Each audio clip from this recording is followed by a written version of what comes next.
हमारे साथ हैं अभी सर ख्वाजा अब्दुल हक, जानते हैं ना सारे आप लोग। हमारे जो नहीं जानते हैं उनके लिए हमारे रिकवरिंग पेशेंट भी हैं। He is a very competent person, आते हैं अक्सर, बड़ी अच्छी अच्छी बातें भी शेयर करते रहते हैं। आज एक इतनी डिफ़िकल्ट टॉपिक पे बात करें जिस पे हम बीइंग थेरेपिस्ट प्रोफेशनल बात करते हुए ज़रा घबराते हैं, यानी DSM-5 के ऊपर। तो सर प्लीज़। DSM-5 आप तशरीफ लाइन में बता देती हूँ। आप लोग इसको इस्तेमाल अगर करते हैं तो क्यों करते हैं और कैसे करते हैं? देखें, DSM-5 जो है बेसिकली हमारा साइकोलॉजी में it is a diagnostic manual है। DSM-5 जो है ये इसकी लेटेस्ट जो आया था मैनुअल वो है, यानी डायग्नोस्टिक मैनुअल है। इसी क्राइटेरिया के थ्रू हम असेस करते हैं, यानी इसके अंदर जितनी भी साइकेट्रिक इलनेसेस हैं उसका एक क्राइटेरिया होता है, सर्टन सिम्टम्स होते हैं, उन्हीं को ही सामने रखते हुए फिर हम देखते हैं कि अच्छा मिक्स एंड मैच, और फिर जो भी अकॉर्डिंग डायग्नोसिस बन रहा होता है वो, यानी आप हमें कह सकते हैं ये कि हमारा ये साइकोलॉजी में हमारी एक बड़ी मुकद्दस किताब है जिसके बगैर हम कोई बात कर नहीं सकते हैं। और एक दफ़ा पे हम नहीं डायग्नोसिस देते, यानी पहले असेस करते हैं, फिर मेडिकेशन देते हैं, फिर एक जब पेशेंट सेन होता है फिर दोबारा उसको रीअसेस किया जाता है, फिर हम लेबलाइज करते हैं कि ये पेशेंट जो है ये OCD का है या ये साइकेट्रिक इलनेस है, शिज़ोअफेक्टिव है, मूड डिसऑर्डर है। एकदम से ये जो आपको लगता है ना कि हर पेशेंट को एकदम से, तो ये है बेसिकली हमारा डायग्नोस्टिक मैनुअल जिसमें हर डिजीज़ का हर क्राइटेरिया को बहुत डिटेल में डिफाइन किया जाता है। जी सर। मेरा नाम ख्वाजा अब्दुल हक है and I am an addict which happens to be in recovery alhamdulillah, but I am an addict. नहीं, लेकिन ये बीमारी अगर आप इसको स्टडी करना शुरू करते हैं तो आपको साइकोलॉजिस्ट बना ही देती है, डॉक्टर भी बना देती है। अच्छा,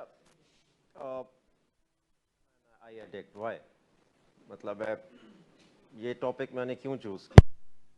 वेज में जब आते हैं ना पेशेंट्स, मैं अपनी मर्ज़ी से आया तो मेरे दिल में बहरहाल एक खलिश होती थी कि इनको कुछ नहीं पता, वैसे मुझे ऐसे ही कहते हैं कि आपकी डिजीज़ है। पहले तो एडिक्शन डिजीज़ नहीं है, अगर डिजीज़ है भी सही तो मुझे नहीं है।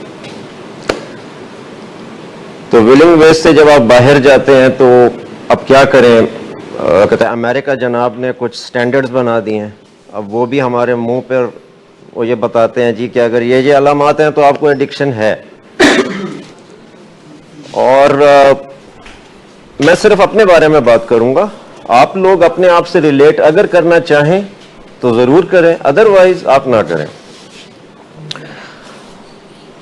नशीली अशिया के इस्तेमाल की बीमारी यानी कि एडिक्शन, नशीली अशिया इस्तेमाल करना इज़ नॉट अ डिजीज़, लेकिन when it becomes a disease, when, तो उसके कुछ क्राइटेरिया, ये ज़रा प्लीज़ आगे कीजिएगा। इसको कोई रीड करेगा, एक इसको रीड कर ले उर्दू में और एक इंग्लिश में, अमंग द पेशेंट्स, और ज़रा ऊंची आवाज़ से, मतलब एक असर्टिव टोन। हाँ हाँ करें करें। According to DSM-5, the following criteria are used to diagnose substance use disorder. In the past 12 months, a person is considered to have a substance use disorder if they have at least 2 of the following 11 symptoms. और कोई इसको उर्दू में read करना चाहेगा, आप करें। 5 के मुताबिक नशीली अशिया के इस्तेमाल की बीमारी की तशखीस के लिए दर्जा झैल मयार का इस्तेमाल किया जाता है। पिछले 12 महीनों में अगर किसी शख्स में मदरजा झैल 11 इलामात में से कम 2 पाई जाएं तो उसे सब्सटेंस यूज डिसऑर्डर में मुब्तला समझा जाता है। देखें, 12 महीनों में अगर एटलीस्ट 2 अगर पाई जाए एटलीस्ट, तो हम कहते हैं कि इसको एडिक्शन है या सब्सटेंस यूज डिसऑर्डर है। मेरे साथ तो ये मसला है और वो आगे चल के मैं आपको बताऊंगा किस तरह से और क्यों है, मैंने क्यों माना और मैं क्यों इलाज में आया। इसको आगे कीजिएगा जी, इसको कोई रीड करे ऊंची आवाज से। DSM-5 के मुताबिक सब्सटेंस यूज डिसऑर्डर की बंदी दर्जा ज़ैल तरीके से की जाती है। हल्की शिद्दत 2 to 3 2 से 3 अलामात, दरमियानी शिद्दत 4 से 5 अलामात, शदीद 6 या इससे ज़्यादा अलामात। इसकी टोटल अलामात हैं जी 11। 2 से 3 अगर किसी में होना तो उसको हम कहेंगे है तो सही एडिक्शन इसको, लेकिन बहुत अभी इसकी लाइफ का बेड़ा गर्क नहीं हुआ। अभी माइल्ड हम कहेंगे आपकी जिंदगी में। Hold on, I'm sorry, but we're talking about DSM-5. It's a diagnosis criteria. Diagnosis certain psychoactive diseases. So why are we talking about substance use disorder? It's one of the disease, but we should talk about it What is generally. substance use disorder? क्या? But we made it the crux of the argument. This shouldn't be the case. We should. है अभी आप देखिए, अभी आप सिर्फ खामोशी से सुनेंगे, उसके बाद एंड में सर क्वेश्चन आंसर्स रखेंगे तो मैं सुनता हूँ, मैं बाथरूम में हूँ पहले। जी हुआ क्या? Sir continue. अच्छा, इसमें तो कोई कंफ्यूजन नहीं है ना? अब मिसाल के तौर पे I have diabetes as well. 2 से 3 अलामात में क्या होगा, शुगर हाई रहती है लेकिन आई साइट ठीक है, पाँव ठीक है, आई एम वॉकिंग, मतलब है शुगर है मुझे, ऐसा नहीं शुगर नहीं है, शुगर हो चुकी है लेकिन उसने मेरी जिंदगी में अभी उतनी तबाही बर्बादी पैदा नहीं की। लेकिन अगर 6 या उससे ज्यादा अलामात अगर हो गई हैं और डायबिटीज की वजह से मेरे हाथ कट गए हैं, मेरे पाँव कट गए हैं, इसका मतलब है वैसी ही डायबिटीज लेकिन अब वो इतनी ज्यादा आगे जा चुकी है कि अब मुझे इस किस्म के इलाज की जरूरत है जो इन वाली अलामात में जो हो सकता था उससे कहीं ज्यादा की जरूरत है। इसको प्लीज आगे कीजिएगा। नंबर 1, अक्सर ज्यादा मिकदार या तवील मुद्दत के लिए नशीली अशिया का इस्तेमाल करना। Using substances often in large quantities और for longer than intended periods of time. मेरे साथ क्या होता था, स्लीपिंग पिल्स के चक्कर में मैं कहता था कि एक एडिक्ट को ना, उसको बेशक ये ना भी पता हो कि मुझे एडिक्शन है या मैं नशेई हूं, उसको ये पता होता है कि मैं जब भी ये वाली चीज लेता हूं होती है गड़बड़। अब मेरे जहन में होता था 1 या 2 गोलियां लूंगा, 1 या 2 गोलियां लूंगा और इसको कंट्रोल करूंगा। But when I used to come into a sane state, वो 2 गोलियों के बजाय मैं देखता था अपने खाली पत्ते देखकर, या मेरी फैमिली बैठी है वो ये बताती थी कि जी आपने 30-40 तो ले ली थी, आपका कंट्रोल नहीं रहता। एंड लॉन्गर देन इंटेंडेड, आप कहते हैं बस ये टाइम मैंने रखा हुआ, आज शाम में लूंगा, बाकी दिन में काम करूंगा, अपने आप को एंटाइटलमेंट मैं दूंगा कि मैंने दिन में काम किया, अब मैं शाम को I need time for my self. ये मेरे अंदर तो था, पता नहीं आप लोगों के अंदर है या नहीं, लेकिन आप कहते हैं अब मैं एंटाइटल्ड हूं क्योंकि मैंने, आप लोगों को आ रही है नींद तो जरा प्लीज जरा थोड़ा सा, अच्छा वाला टॉपिक नहीं है ही नहीं मैम ये। अच्छा, मैं कंट्रोल नहीं कर पाता था। शाम को क्या करना, 24/7 लॉन्गर देन इंटेंडेड, मैं कहता था इतने टाइम करना है, उससे ज्यादा हो जाता था। Not in control. इसको आगे कीजिएगा जी। इस्तेमाल को कम करने या रोकने की नाकाम कोशिशें, अनसक्सेसफुल अटेम्प्ट्स टू रिड्यूस और स्टॉप कंजम्पशन।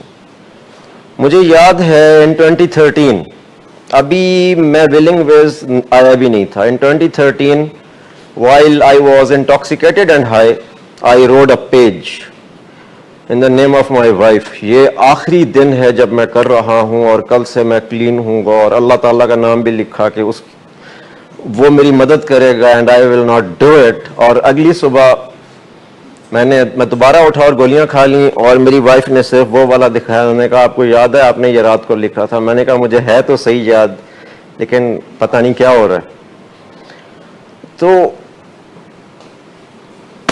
और यहाँ पे तो सबके एक्सपीरियंस भी अगर हम लें सारे पेशेंट्स के, मुझे नहीं पता कि इनको एडिक्शन है या नहीं है।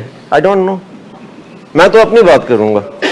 अगर ये रिलेट करना चाहें, it's up to them. Sir ऐसे ही होता है, सोना एक रात झूठी तसल्लियां देता है, बस यार आज तरीका बहुत अच्छा लगा।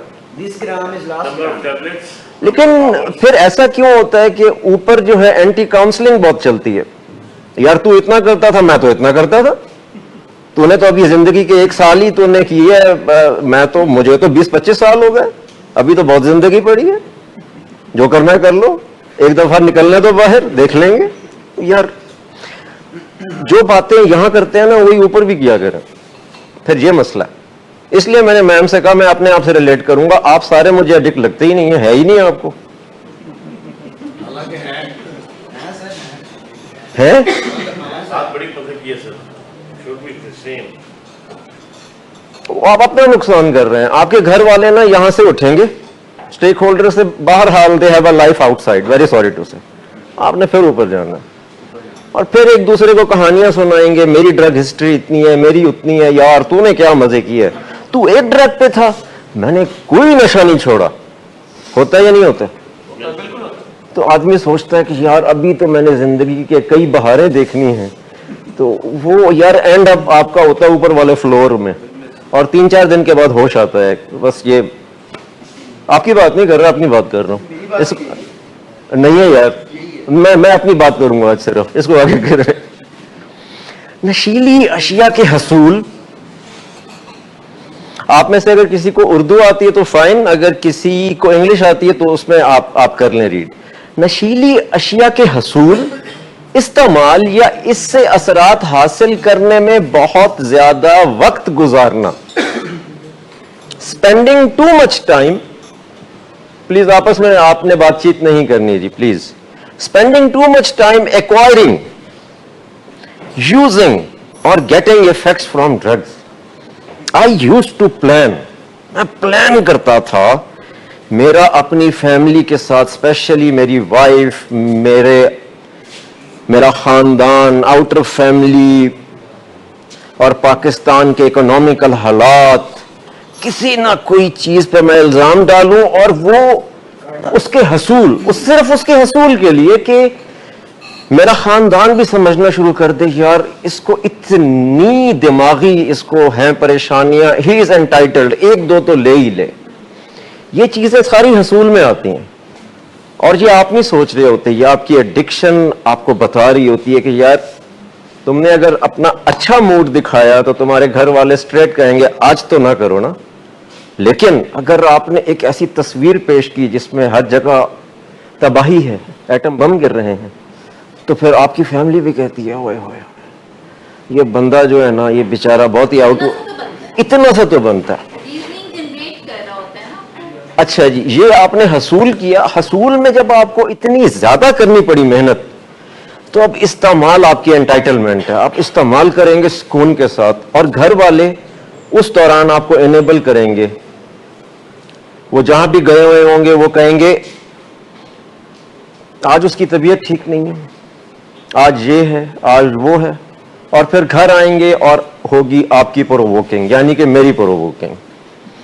इस्तेमाल हो गया, इसके असरात से हासिल करने में बहुत ज्यादा वक्त गुजारना। अब अगर आपको हाई हुआ भी सही, जो कि बहुत, जब आपको एडिक्शन हो जाती है फिर आपको हाई होना खत्म हो जाता है, अब उसके असरात आहिस्ता आहिस्ता खत्म होते होते फिर आप एक ऐसी स्टेट में आते हैं when you are again ready to acquire. It is a cycle. आधी ऑब्सेशन होती है एक्वायरिंग है, लाइक आधा फन होता है आप एक्वायरिंग खत्म होने से पहले ये तीनों stages and disaster for ourselves and the family. लेकिन ये तीनों जो स्टेजेस हैं ये आपको डोपामीन का देती है रश। बिल्कुल। मुझे याद है कि जब मैं सोचता था कि मेरे पास इस वक्त इतनी गोलियां मौजूद हैं नींद की, मैं उसी वक्त से मेरा मूड अप होना शुरू हो जाता था एंड आई स्टार्टेड डायग्नोसिस पे बात कर रहे थे, ये उसी की बात यार, it is not a diagnosis, मैं तो अपनी कहानियां सुना रहा हूँ यार।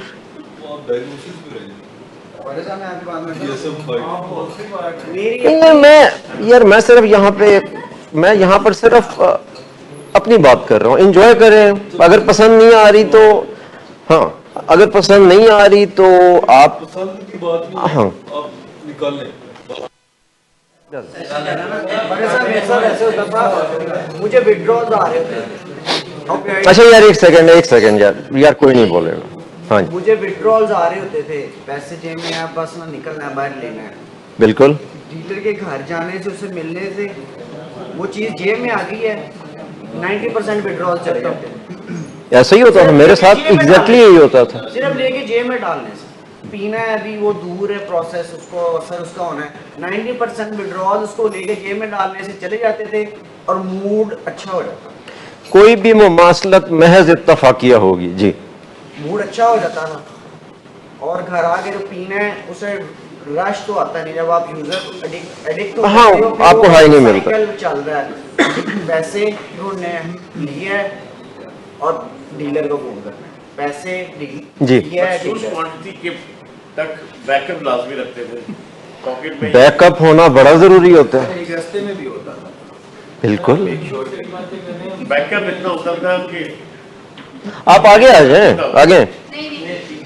अच्छा मैं चल। बैकअप जो है वो सेटिस्फेक्शन देता रहता था कि अच्छा, ये एक ऐसा है साइकिल कि हम 24/7 इसी में ही रहते हैं एज एडिक्ट्स। इसको आगे कीजिएगा जी। असल में तो बेस वही है, वो ये प्रेजेंस। वो प्रेजेंस ही आपको एक आपके लिए बड़ी सेटिस्फैक्टरी होती है और आप हर वक्त आपका ब्रेन वो एक प्लान बना रहा होता है। प्लान बना रहा होता है। प्रेजेंस है, उस प्रेजेंस को मैं कैसे यूटिलाइज करूं, जो मेरे और मैम जो पिछला पॉइंट था ना, उससे मैं डॉक्टर साहब की इस बात को रिलेट कर पाता हूँ कि नशई जादूगर होते हैं कि वो अपना जादू ऐसा चलाते हैं कि हर कोई मान जाता है कि ये ऐसे ही हैं, और नशा अच्छी या बुरी की चीज क्या, इनकी now it is their need and their entitlement. बिल्कुल है। नशीली अशिया की शदीद ख्वाहिश या तड़प, क्रेविंग और yearning फॉर इंटॉक्सिकेटिंग सब्सटेंसेस, बहुत शदीद किस्म की क्रेविंग, दुनिया इधर से उधर हो जाए, कुछ भी हो जाए, लेकिन मुझे वही चाहिए, वो होगा तो ही मेरा मकसद हल होगा। ये होता था मेरे साथ। And then I use to proactively सोचता था कि किस तरह से और कितनी क्वांटिटी में कितने डेज की सप्लाई अपने पास रखनी है मैंने। इसको प्लीज आगे कीजिएगा। तवानाई की कमी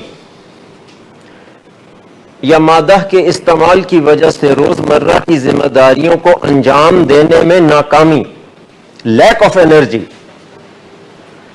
अच्छा, मैंने देखा कि एक्टिव एडिक्शन में जब एडिक्टिव जो चीज मैं इस्तेमाल करता था, उसको एक्वायर करना होता था, यूज करना होता था, उसके लिए मेरे अंदर बड़ी एनर्जी होती थी, बाकी सब कामों में एनर्जी नहीं रहती थी, क्योंकि इंसान इज नॉट अ मल्टीटास्कर।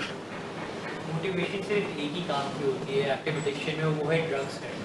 क्योंकि एक आमतौर पे कॉन्सेप्ट बोला जाता है कि एक अच्छा इंसान और एफिशिएंट इंसान वो है जिसको एक काम वक्त में कई काम करे। आदमी एक वक्त में कई काम नहीं कर सकता। नहीं, आप आम जिंदगी में भी अगर आप बहुत ज्यादा मल्टीटास्किंग करते हैं, इसका मतलब ये है कि आपने अपने टाइम को सही मैनेज नहीं किया हो। एक एडिक्ट रिकवरी के लिए भी बहुत एक्स्ट्रा टाइम लेता है नॉर्मल पर्सन से ज्यादा, तो जब वो ड्रग्स करता है उसका रिकवरी टाइम भी एक नॉर्मल यूजर से बहुत ज्यादा होता है। जी ऐसा ही है। तो इसलिए भी वो डेली टास्क और रिस्पांसिबिलिटी। मुझे याद है मैं 1-2 बजे उठ रहा होता था। अच्छा जी, अब ऑफिस जाना है या नहीं जाना? ऑफिस जाना तो अब्बू मुझसे ये बात आइदर करते थे या नहीं करते थे, कहते थे कि आपकी आंखें ठीक नहीं लग रही। तो वाकई ठीक नहीं होती थी, लेकिन उससे इलाज शुरू नहीं होता था, लेकिन उससे इलाज स्टार्ट नहीं होता था। उनकी इस बात से इलाज स्टार्ट हो जाना चाहिए था ना। उन्होंने मुझे कहा मैं इलाज में आ जाऊं, ऐसे नहीं होता। कभी भी कोई disease without the help of specialists आप नहीं रिकवरी में आ सकते।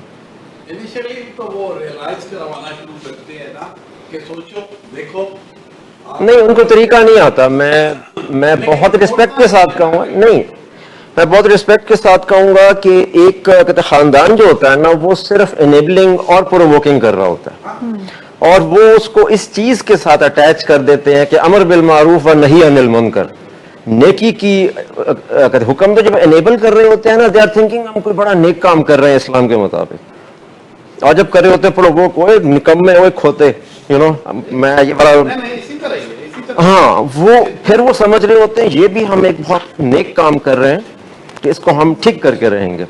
इलाज का वो तरीका नहीं है। इसलिए मैं उनसे भी कहूंगा, वो वाले लोग जो इस वक्त जो यहाँ पे पेशेंट्स हैं, उनके साथ जो यहाँ पर हैं, वो भी इलाज में आ जाएं। आपको भी एडिक्शन और एडिक्शन रिकवरी का स्टूडेंट बनना पड़ेगा, और आपको भी इलाज में आने की उतनी ही जरूरत है, उतनी ही जरूरत है, क्योंकि अगर एनेबलिंग और प्रोवोकिंग खत्म ना हुई, DSM-5 पर है, आप ये सुन लें हाँ, एनेबलिंग और प्रोवोकिंग अगर आप लोगों ने नहीं रोकी तो पेशेंट ने रिकवरी में आना नहीं है, आना नहीं है। चलें जी, इसको आगे कीजिएगा जी। नशीली अशिया के इस्तेमाल की वजह से समाजी या ताल्लुकात में मसाइल का सामना करना। अब ये वो वजह जिसकी वजह से फिर हमारी जरूरत पड़ती है। एक्सपीरियंसिंग सोशल और relationship problems due to substance use. मुझे नहीं समझ आ रही कि मैं इसमें अपनी एग्जांपल्स कहां से शुरू करूं, कहां खत्म करूं। I lost my father while we were not on the talking terms। हाँ जी, किधर आपने पूछा किसी से? अच्छा, जाइए जल्दी से, जाइए जल्दी से वापस। और मेरी वाइफ, मेरे बच्चे, किसी एक के साथ आपका रिलेशनशिप ठीक नहीं होता, तो इसके लिए तो मेरे ख्याल में एक अलग से होना चाहिए कि क्या क्या होता है। आपका ऑफिस, आपका घर, आप जरा इन्हीं से पूछ लेना, ज्यादा अच्छा हो जाएगा, अंडरस्टैंडिंग भी होगी कि आप लोगों को एडिक्शन है, अगर है तो फिर जवाब दें।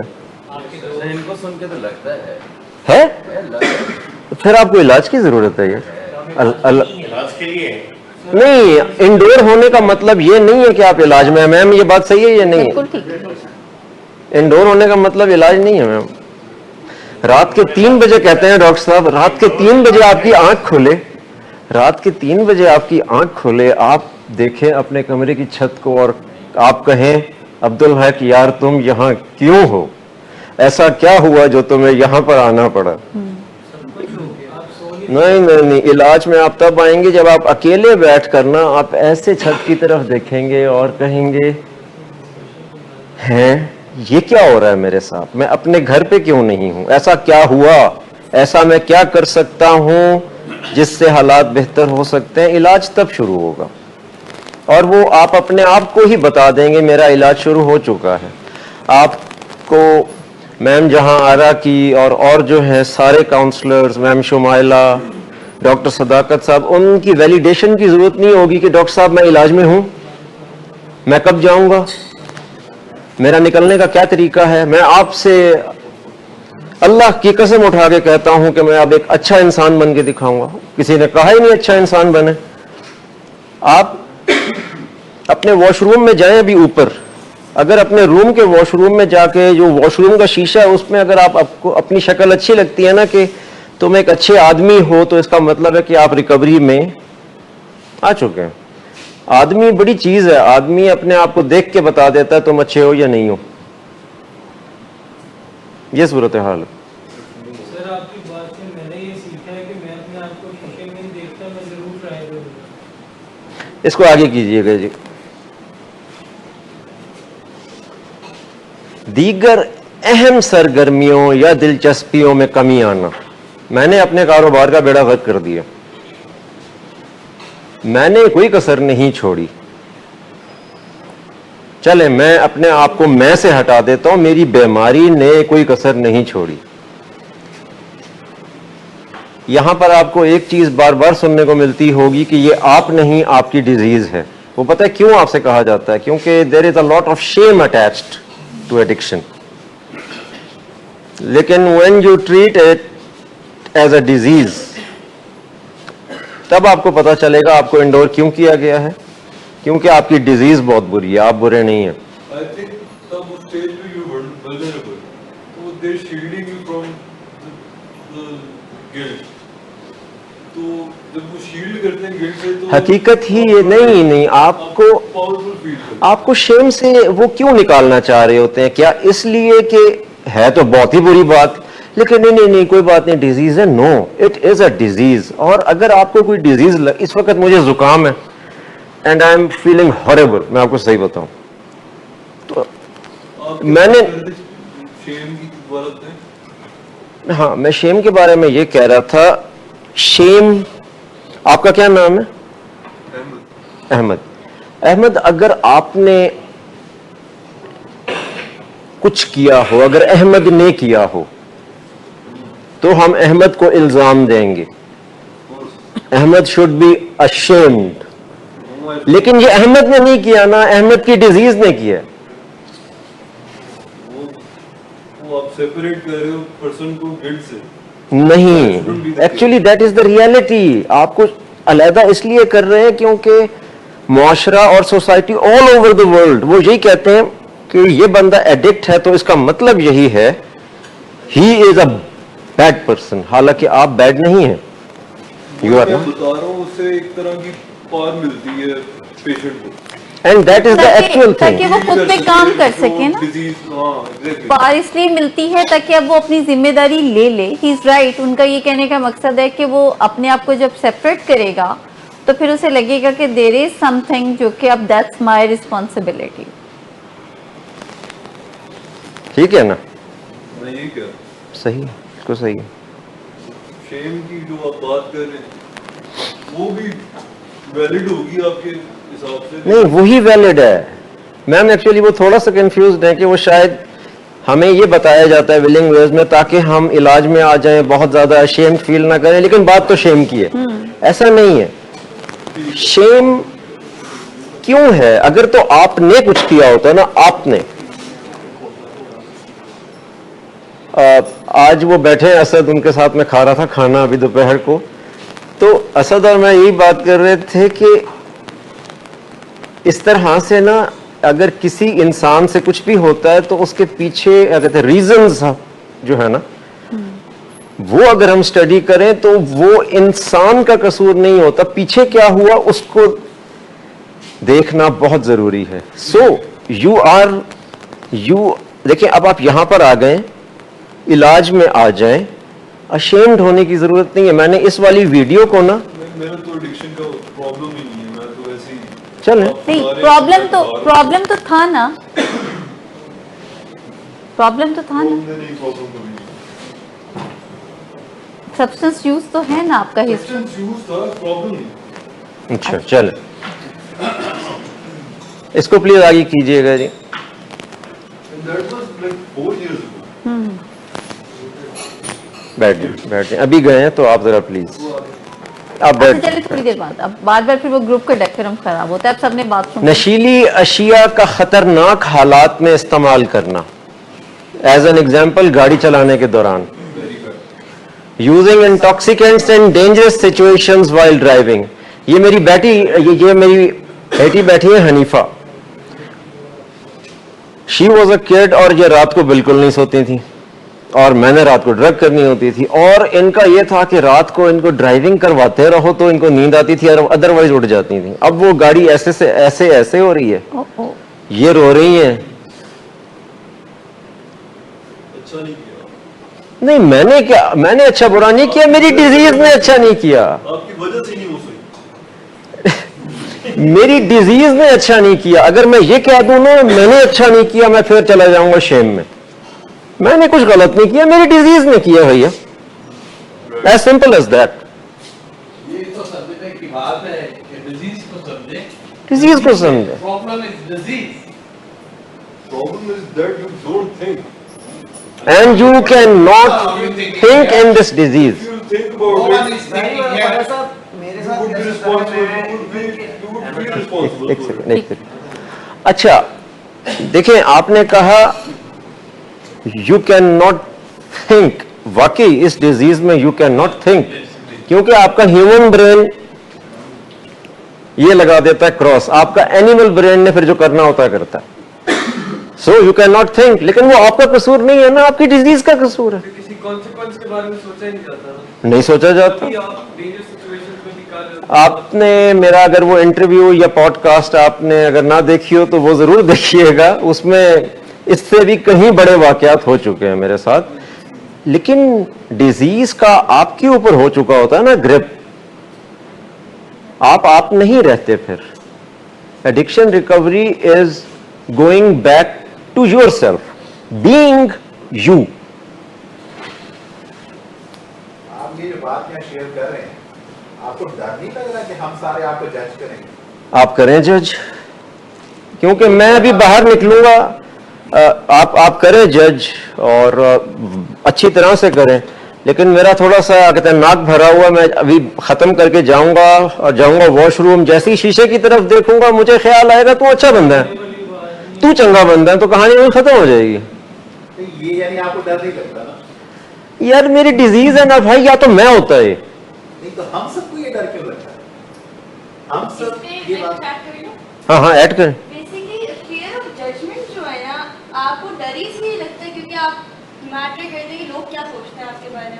आप मैटर करना छोड़ दें, आप सर्कल ऑफ कंसर्न में लाएंगे ना उसको। जब आप नहीं लाएंगे तो आपको मैटर ही नहीं करेगा। आप लाएंगे सिर्फ अल्लाह ताला क्या सोचते हैं, that is it, no one else matters.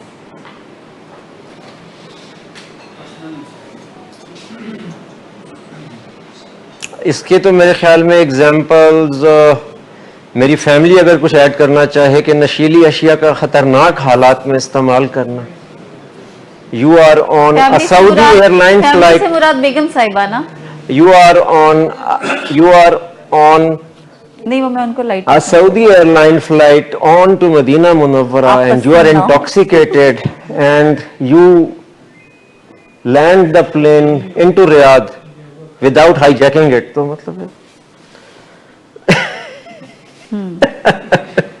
चले इसको आगे करें जी। नशीली अशिया के इस्तेमाल की वजह से सेहत के मसाइल पैदा होना या उनका इंक्रीज हो जाना। मेरी डायबिटीज बिल्कुल आउट ऑफ कंट्रोल रहती थी when I was in active addiction. मेरी स्टैमरिंग, मेरी हकलाहट का कोई हाल नहीं होता था। मैंने आफ्टर आई गॉट मैरिड मैंने एमबीए किया। उससे पहले ये था कि मैं स्लीपिंग पिल्स का इस्तेमाल सिर्फ रात के वक्त करता था, लेकिन एमबीए में बिकॉज ऑफ स्टैमरिंग हमें देनी पड़ती थी प्रेजेंटेशंस। उससे पहले मैं एक दो गोलियां फांक के जाता था। अब आप ये बताएं कि वो स्टैमरिंग और ज्यादा खराब हो जाती थी।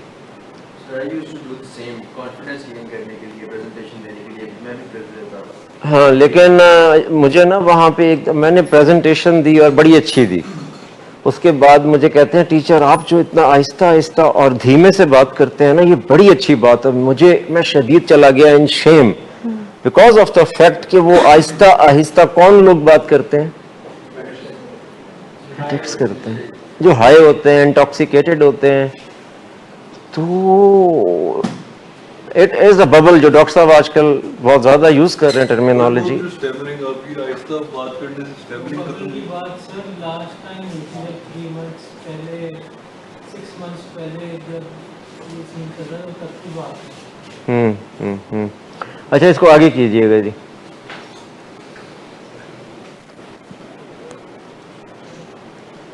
ये बड़ी खतरनाक तरीन चीज है। नशीली अशिया के इस्तेमाल की मिकदार बढ़ाने की जरूरत होना ताकि वही असर हासिल हो। मुझे याद है 2004 आपका मेरे ख्याल में अप्रैल था, ये वाली स्लीपिंग पिल मैंने एक गोली ली थी, वो वाला जो मुझे हाई मिला था वो फिर मुझे पूरी जिंदगी नहीं मिला। मैंने फिर hundreds and hundreds and hundreds of pills a day ली, लेकिन वो असर नहीं हुआ। उसकी वजह ऐसा क्यों होता है, आपका जिस्म क्यों रिएक्ट करता है इस पे? वो डेवलप होना इट इज इंपॉर्टेंट। उसकी वजह ये है कि अगर एक गोली आप खाएं और आपको 6 से 7 घंटे नींद आए और आप 900 इन अ डे खाएं, तो फिर आपको मतलब ये है कि मैम कहते कितने घंटे सोना पड़ेगा? 80-90 आवर्स, ऑलमोस्ट 3-4 दिन आप सो रहे हैं, तो वो आपकी बॉडी कहती है यार उठो भाई, अल्लाह ताला ने तुम्हें ऐसे पैदा नहीं किया कि तुम पड़े रहो। अब वो उठ के आपकी बॉडी की फिर अजीबोगरीब हरकतें होना, ये it is actually defence mechanism जो कि हमारी बॉडी जो है उसमें डेवलप हो जाता है कि ये बहुत ज्यादा भी अगर ले रहा है वो असर ना हो। जो अगर बिल्कुल ही अगर ठीक है मेटाबॉलिज्म, तो वो बिल्कुल। और मेरे साथ क्या क्या वाकयात नहीं हुए। अभी 2022 का सितंबर हम उम्रे पे गए हुए थे। आफ्टर उम्रा मैंने अभी एहराम भी नहीं उतारा था, it was the month of Ramzan. ये लोग गए सहरी खाने, फिर जो हुआ सो हुआ। आप कुछ ऐड करना चाहें हनीफा? अगर हम आए तो he was completely in a days, मतलब ही वाज नॉट कॉन्शियस, और आपने वॉमिट भी की हुई थी और कुछ समझ नहीं आ रहा था। अच्छा, आपकी जो शुगर थी बहुत लो जा रही थी, इनकी शुगर काफ़ी लो जा रही थी and there was possibility of death. Emergency में हमने कॉल की, बुलाया, उन्होंने शुगर तो कंट्रोल कर ली, लेकिन वो जो पूरा हमारा ट्रैवल था वो बेसिकली एक traumatic experience, it was added to the list of the traumatic experiences you get Egypt. अब आप ये देखें कि आप कहां पर हैं, and the shame I felt over the whole trip. आप मक्का शरीफ में हैं, उम्रा अभी किया है, एहराम अभी उतारा नहीं, और इस हालत में आप हैं। आपकी फैमिली आपसे शदीद नाराज है, आपको समझ नहीं आती कि जमीन फटे और आप उसमें चले जाएं। लेकिन when you get to know it is not me, it is my disease, तो वो सारी शेम हील हो जाती है। मैं अभी उम्रा करके आया और अकेला करके आया हूं, इनको कोई खौफ ही नहीं था। कभी कभी तो एक दिन बात ही नहीं होती थी। एक दिन बात हुई तो मेरी मिसेस बैठी हो, कहती हैं अब मुझे कोई खौफ नहीं है, आप जहां भी हैं। तो मैंने कहा अल्लाह का शुक्र है। क्यों, ऐसा क्यों है? क्योंकि मैंने अपनी जिम्मेदारी ले ली है। और वो ऐसे नहीं होगा कि मैं मैम शुमाइला को मैं करूं कॉल रोज और कहूं मैम मैंने अपनी जिम्मेदारी ले ली है, मैंने अपनी जिम्मेदारी ले ली है। मुझे मैम के फेस एक्सप्रेशन से ही समझ आ जाती है कि मैंने जिम्मेदारी ली हुई है।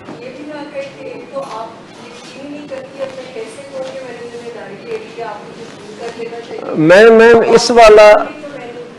मैंने इस वाले इंडोर में मैंने एक दफा आपसे ये नहीं कहा प्लीज मेरा यकीन करें, प्लीज मेरा यकीन।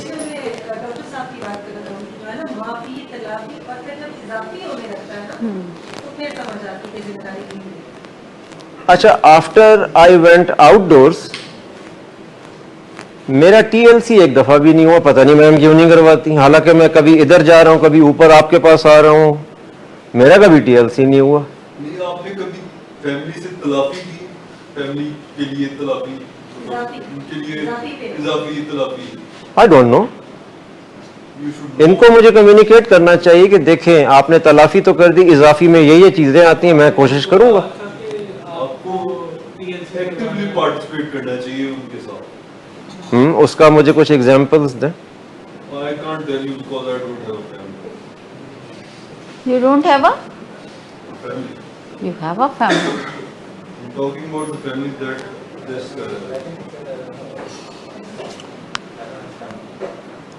ये this is the most horrific thing, क्योंकि ये वो स्टेज होती है जब आप ऐसी हरकतें करते हैं जो फिर आपको इंटरवेंशन डेटा में आपको जब बातें आपको बताई जाती हैं तो आपकी रूह तक कांप जाती है बिकॉज ऑफ दिस। इसको प्लीज आगे कीजिएगा। पेशेंट्स की और फैमिली इजाफी क्या है ये हमें खुद आइडेंटिफाई कर लेना चाहिए। फैमिली को भी इजाफी करने की जरूरत होती है। फैमिली इजाफी करती है तो पेशेंट भी इजाफी करता है। लेकिन वही वाली बात जो अभी सलमान के साथ हुई थी, जो मुझे गाइडलाइन उनसे मिली वो यही थी कि I have to look at my self, मुझे अपने आप पे नजर रखनी है। इसको प्लीज आगे कीजिएगा जी। नशीली अशिया के इस्तेमाल को रोकने पर जिस्म में मुख्तलिफ अलामात ज़ाहिर होना। अल्लाह मेरी माफ़ी। 24 मार्च 2023 में इंडोर हुआ और 5-6 दिन जो मुझे विथड्रॉल्स हुए, लेकिन वो मुझे बर्दाश्त करने थे। मैं कमरे में जाता था, रोना धोना शुरू। ये फिर ऑफिस मैनेजर्स मुझे फिर वापस पकड़ के आके ऑफिस में बिठाते थे कि आप कमरे में जाते हैं and you start weeping. It was a horrible time यार, और आप सारे इसमें से गुजरते हैं। आप गुजर रहे हैं ना? नहीं सॉरी, आपसे नहीं, क्या उनको जगा दें, उनको जगा दें। जी जी मैम।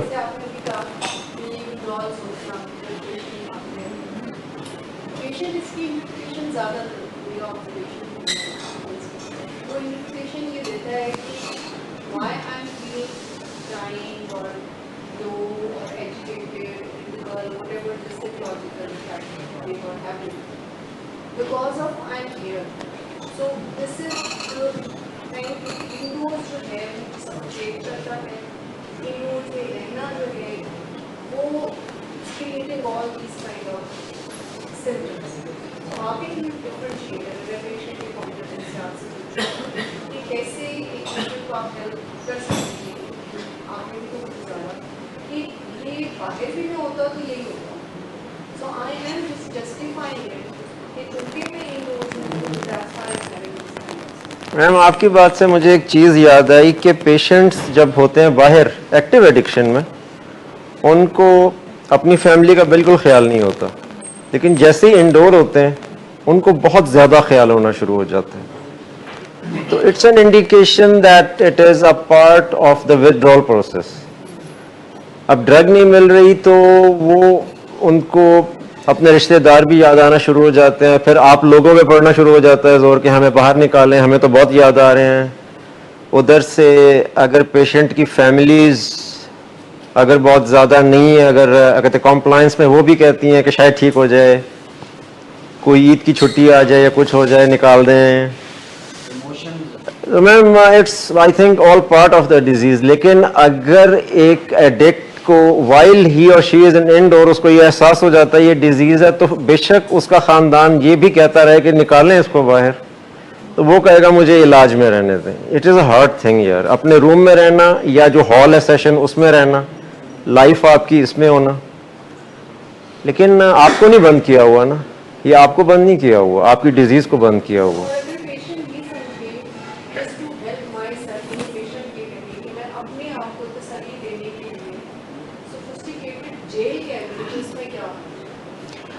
जेल में वो होते हैं जी मैम, जेल में वो होते हैं जिन्होंने कुछ किया होता है, जिन्होंने कुछ किया होता है। रिहैब में वो होते हैं जिन्होंने ठीक होना होता है। ठीक आपको यहां पर if it was a jail भी वही होता है जिन्होंने ठीक होना होता है, वो भी करेक्शनल फैसिलिटी। लेकिन जब वो आदमी अपनी टर्म पास करके बाहर निकल रहा होता है, उससे फिर ये नहीं पूछा जाता कि तुम एक अच्छे आदमी रहोगे, तुमने जेल आना है बार बार, हम तुम्हारे साथ हैं। पुलिस कभी जेल में ये नहीं कहती कि तुम एक अच्छे आदमी हो, ये तुम्हारा मसला नहीं है, जेल जेल होती है। पनिशमेंट है ना, it is a punishment. Punishment क्योंकि आपने कोई ऐसा कुछ क्राइम कमिट किया और उसके There are so many things like crime commit जब आप करते हैं। होते हैं आप सोसाइटी में, you're not fit for society। नहीं अहमद साहब ऐसा नहीं है, ताकि you can correct yourself। तो करेक्ट तो आप घर में भी रह के हो सकते हैं ना। Why not after the crime? नहीं, why not after the crime? There are the certain things। सजा और इलाज का डिफरेंस ध्यान रखना चाहिए। Exactly। पेशेंट बड़े आराम से इसको सजा गलत कहते हैं या हमें सजा There is a very thin line between सजा and treatment. अच्छा, आप लोग ना अपने रूम्स में आज जाइएगा ऊपर और बैठ के सोचिएगा कि आज आपको विलिंग वेज वाले अभी आउटडोर करते हैं तो आप क्या काम करेंगे, पहला क्या काम करेंगे, अपने आप तक रखिएगा, लेकिन पहला काम क्या करेंगे, पहला लिख के बल के रखे आपने बात पॉकेट में जी, जब पॉकेट में लिख के रखे और जब बाहर आए तो फिर वो दिखाए कि हमने ये किया। नहीं बात ये नहीं है एक्चुअली, ये थोड़ी सी बात और तरफ चली जाएगी। मेरे ख्याल में जब आप इंडोर होते हैं तो डिटॉक्सिफिकेशन का प्रोसेस अलग चीज है। Detoxification it is a confuse process. ये जो पेशेंट होता है और जो उसके रिलेटिव्स होते हैं उसको कर देता है कंफ्यूज, क्योंकि आपके मुंह की लाली वापस आ जाती है और वालिदैन समझते हैं जो कि ऑलरेडी तैयार होते हैं ये मानने को ये ठीक हो गया है। डिटॉक्सिफिकेशन के बाद वो कहते हैं ठीक हो गया, लेकिन addiction is not only a disease about detoxification. ईमान का बदलना, आपका रूटीन ठीक करना। मेरी रूटीन पिछले 42 दिन जो मैंने इंडोर में, मेरी रूटीन तभी ठीक हुई है, वरना मेरी कोई रूटीन नहीं थी। तो यहां पर मुझे भी अफसोस था पिछले साल के 42 दिन के लिए मुझे अंदर कर दिया, लेकिन अल्लाह का शुक्र ये है कि मुझे ये अंदाजा हो गया था कि डिटॉक्सिफिकेशन जो कि आम तौर पे और रिहैब्स करते हैं यहां पर, और उसके बाद कहते हैं ये ले आपका पेशेंट ठीक हो गया, क्योंकि उनको पता होता है कुछ अरसे के बाद दोबारा आएगा। असल चीज होती है आपकी रूटीन पे काम करना और आपसे बातचीत करना कि आपको है क्या, असल में अपने अंदर झांकने का एहसास जगाना। हाँ, अपने अंदर जब आप स्टार्ट कर देंगे झांकना तो चीजें ठीक होना शुरू हो जाएंगी। इसको प्लीज आगे कीजिएगा, बस इट इज द एंड। तो मैं तो इसमें आता हूं सबसे आखिर वाले में। मेरे अंदर 11 की 11 अलामात थीं, और अगर मैंने अपना ख्याल ना किया तो ये 11 की 11 और भी ज्यादा सिवियर होकर मेरे अंदर आएंगी, क्योंकि addiction is a progressive disease. ठीक है ना? प्लीज इसको आगे कीजिएगा। उस्मान साहब आगे कीजिएगा। ये मेयार मादा के इस्तेमाल की खराबी की तशखीस के लिए इस्तेमाल किए जाते हैं, और इसके लिए पेशावर अफराद की मदद की जरूरत होती है। ये बड़ा अहम पॉइंट है। आप घर में बैठकर नहीं कर सकते मेरे ख्याल में, आई डोंट नो, लेकिन अगर 11 की 11 अलामात है ना मेरे अंदर, और मेरे ख्याल में आप सबके अंदर 11 की 11 थी, तो डॉक्टर साहब ने डिसाइड किया कि इनको इंडोर करो। इवन डीएसएम भी ये डिफाइन करता है, यही डिफाइन करता है, कंट्रोल्ड एनवायरनमेंट इज रिक्वायर्ड। और ये बड़ा अहम है, क्योंकि हम ना अपनी फैमिली मीटिंग्स में अक्सर मुझे ये सुनने को मिला है कि आप ही हमारा इलाज कर देते या हमारा डिटॉक्स घर में ही हो जाता, इतना बड़ा इशू नहीं था। नहीं, यू नीड स्पेशलिस्ट चाहिए आपको।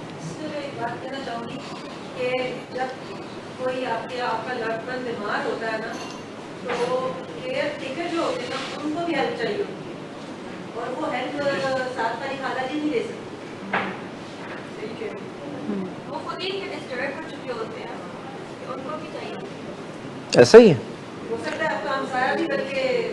अब मैं मतलब है कि आई विल बी ओपन, जो मेरे अंदर एडिक्शन की जीन्स हैं वो आप तीनों के अंदर हैं इस वक्त।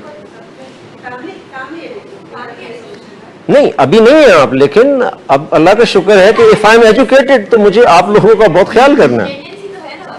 बिल्कुल, इसको प्लीज आगे कीजिएगा जी। आपका बहुत बहुत शुक्रिया। Any question? नहीं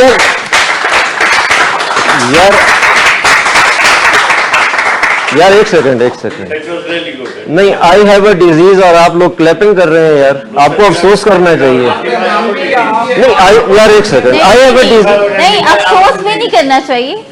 यू प्रेजेंटेड वेरी वेल, जिसपे उन्होंने आपको एक्नॉलेज किया। बस मैं असल में मैं कभी भी मैं नहीं चाहूंगी कि आप सब उनसे सवाल करें। हमने डिज्नीलैंड की क्लासेस की आपके लिए। हैं? आपके कोई क्वेश्चंस हो? यार मुझे नहीं पसंद डिज्नीलैंड। अजवद आप कोई क्वेश्चन करें, सब फैमिलीज भी और पेशेंट्स खास करके, क्योंकि ये इन्होंने अपनी जर्नी के मुताबिक मुझे उन्होंने कहा कि मैं अपनी डिजीज को प्रेजेंट करना चाहता हूँ अकॉर्डिंग टू द डायग्नोस्टिक। आपको कैसा लग रहा है कि now that you talked about DSM-5 कैसा फील हो रहा है? ये मैं अपने लिए कर रहा हूँ, और क्योंकि जब मैं पिछले साल आया ना यहाँ पर, मैं यहीं पे बैठा होता था होपलेस, टोटल होपलेस। ये वजह नहीं थी कि मुझे लगता था कि डॉक्टर साहब या मैम शुमाइला या मैम जहां आ रहा है वो कुछ नहीं पता। I was hopeless in the sense my father had stage 4 cancer and he was expected to die very soon. उन्होंने उस दौरान एक दफ़ा कॉल भी की डॉक्टर साहब को कि इसको भिजवा दें, तो मैंने उनसे फ़ोन पे कहा जी 8-10 दिन रह गए, मैं आता हूँ। उसके बाद मुझे उनकी आवाज़ सुनाई नहीं दी। मैं ये क्यों कर रहा हूँ? ये मैं अपने आप को रीइंफोर्स कर रहा हूँ। देखिए मैंने जब ये 11 की 11 पॉइंट्स अपने ऊपर फिट किए हैं ना, मुझे याद रहेगा। अगर मैम आपको ये वाला होगा याद कि मैं कितनी दफा हूँ, मुझे तो कुछ नहीं याद। तो आपको कैसा लग रहा है कि आपकी जो प्रेजेंटेशन थी was it satisfactory? If it needs requirement which it will need, आगे जाके इसको मजीद इम्प्रूव कर लूँगा। आपको क्या समझ आई है इनकी प्रेजेंटेशन से? if I ask you? So that there is a diagnosis criteria which is called DSM-5.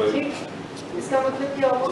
DSM-5 का मतलब है कि डायग्नोस्टिक क्राइटेरिया है कि जिसके मुताबिक एडिक्शन डिसऑर्डर, तो जब उन्होंने ये सारे सिम्टम्स प्रेजेंट किए, कहीं पर आपने ये देखा है कि उसमें ये आया हो कि अगर कोई मरीज मर्जी से चाहता है जब छोड़ सकता है, आया इसमें कोई क्राइटेरिया? और मैम इससे एक और बात भी आती है, क्योंकि ऊपर ये सारी बातें होती हैं ना, डॉक्टर साहब या मैम जहां आ रहा या और जो काउंसलर्स बैठे हैं, उनके हाथ में नहीं होता कि वो आप पे टैग लगा दें आप एडिक्ट हैं, आप नहीं है, नहीं। They have to follow the criteria. आपको ये बताना था कि it is a known research, ठीक है ना? स्टैटिस्टिकल तो मैनुअल वो आपको नहीं कह रहे होते कि ओए यार तू ही में है, नहीं भाई आप ऐसे नहीं, आपकी डिजीज ऐसी है और आपका इलाज जरूरी है, simple. And it is not a jail. ये अगर होती है ना jail, no doctors, no psychologist, no counsellor, no stakeholders, पे जेल जेल होती है भैया। ऐसा भी करना चाहिए कि सारे हॉस्पिटल का नाम जो है वो रख करके वहाँ पर जेल रखा, हॉस्पिटल भी जेल। क्योंकि मैंने इसलिए क्वेश्चन किया था आपसे क्योंकि मैंने ये देखा कि recently patients start having this perception, जो कि खुद अच्छी अंडरस्टैंडिंग के साथ they start perceiving it as a jail. इसका मतलब ये है कि वो कभी भी वो हेल्प नहीं ले पाएंगे जिस हेल्प के लिए ये इंस्टीट्यूट। मैम एक्चुअली ऊपर का सेशन जो होता है, अच्छा ऊपर का जो होता है सेशन है 12 स्टेक होल्डर, उसके बीच में हम लोग एक दूसरे की एंटी काउंसलिंग इतनी ज्यादा करते हैं कि बेड़ा गर्क हो जाता है। आज एक पेशेंट ने मुझसे बात की ऊपर, तो मैंने उनसे कहा कि एक तो किसी को अपनी एंटी काउंसलिंग ना करने दें और किसी की एंटी काउंसलिंग ना करें। इवन अगर जहन में आ भी रहा हो ना यार बड़े मसाइल है, अच्छी बात करें, आपके कान सबसे पहले सुनते हैं आपकी बात। मुझे किसी पेशेंट का क्लोजअप नहीं लेते।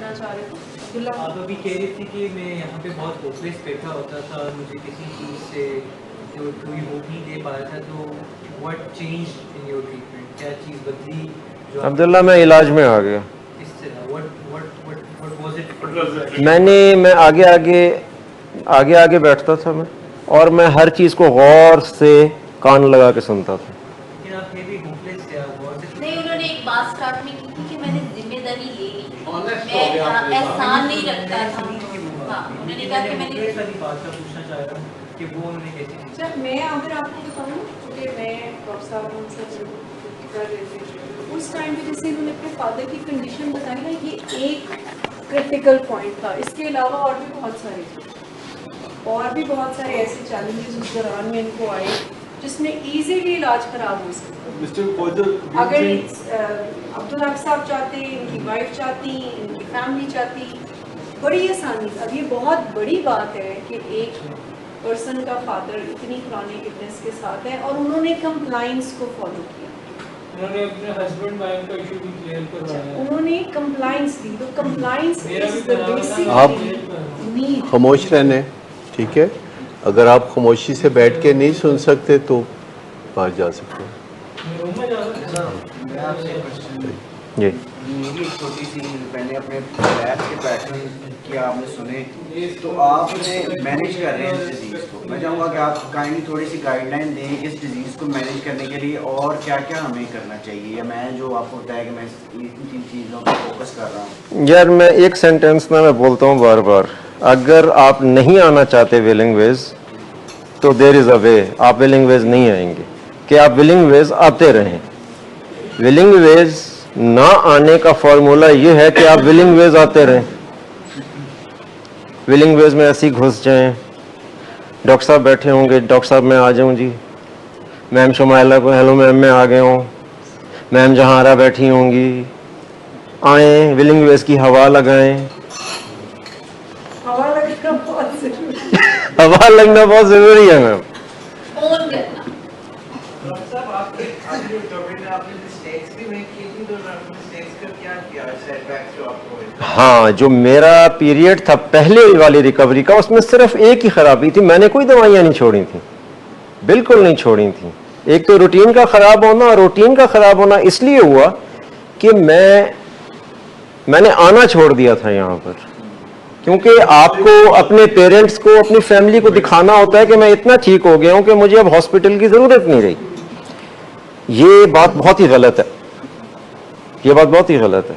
अभी भी ले रहे हैं मेडिसिन? यार मैं नहीं छोड़ सकता भाई, मैं नहीं छोड़ूंगा। एक और बात, आइडेंटिटी काउंसलिंग आपस में फैमिली भी एक दूसरे को, जो जहाँ पे आपको विलिंगनेस की बुराइयां नजर भी आ रही है ना, तो वो अब खोला करें, नहीं देखें। आपको अभी उसकी समझ नहीं आ रही, आपको रीजन नहीं पता चल रही, जो चीज़ें आपको गलत लगती है, यहाँ सिर्फ आपके लिए अच्छा ही है।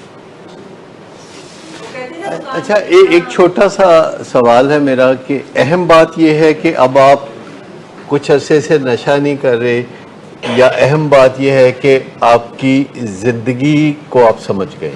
मैं अपनी ज़िंदगी को समझ गया हूँ, क्योंकि मुझे कभी डॉक्टर साहब ने आप भी नहीं इस कहा। बारे में कुछ बता दें कि ये जो नशा नहीं कर रहे, पहले भी ऐसा काफ़ी तवील अरसा गुजरा कि ये नशा नहीं कर रहे थे। उस अरसे में जब पहले ये नशा नहीं कर रहे थे फॉर ए लॉन्ग टाइम, और अब जो ये नशा नहीं कर रहे हैं, तो क्या फ़र्क है? सबसे इम्पोर्टेंट जो है ना, वो ये है कि अपने हक को, अपनी हक की कदर दें। जब वो अपनी कदर करते हैं ना, तो फिर हमें भी टाइम मिलता है अपनी कदर करने का। और पहले यही मसला कि अपने आप को नहीं समझ रहे थे, वो वही वाली बात, आईने में देख के चंगा बनना वाली बात आ नहीं रही, ये आना बड़ी जरूरी है।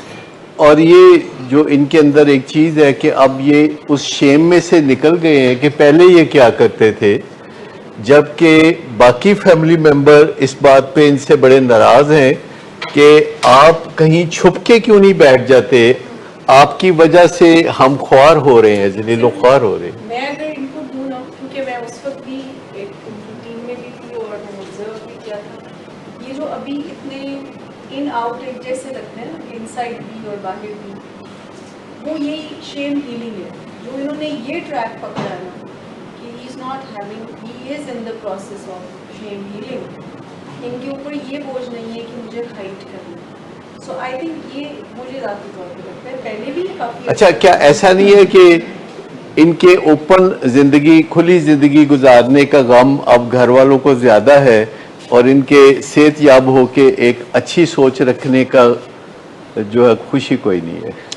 वो डॉक्टर साहब आपकी वाली बात की खुशी कहीं है या नहीं, लेकिन मैं अभी पेशेंट से आपसे आने से पहले ये कह रहा था कि आप अगर अभी ऊपर जाएं और अपने वॉशरूम के अगर शीशे में देख के आपको ख्याल आता है कि तू अच्छा बंदा है, तो वो कहानी वहीं पे ख़त्म है। हाँ, इसमें एक बात शेयर करना चाहूँगी। अभी मुझे मेरे बच्चों में से किसी एक ने कहा कि मैं होम स्कूलिंग करना चाहता हूँ।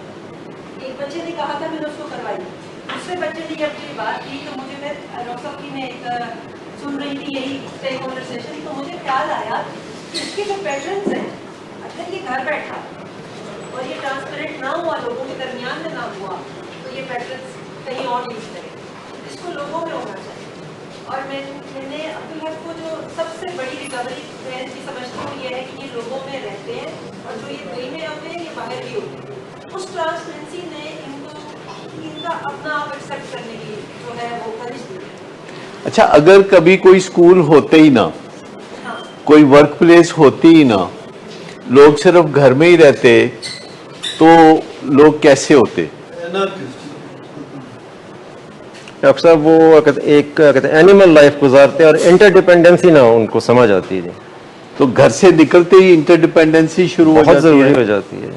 और मैं आपको मजे की बात बताऊं डॉक्टर साहब, सॉरी आपको काट रहा हूं, आपको यहाँ पर जो इंटरडिपेंडेंसी सीखने को मिलेगी ना, आपको कहीं नहीं मिलेगी। आपके वालिदैन ने आप वो आपको नहीं सिखा सके। यहाँ पर सबसे पहला सबक जो मैंने पिछले साल लिया, इंटरडिपेंडेंसी। कुछ करोगे तो कुछ मिलने का चांस है।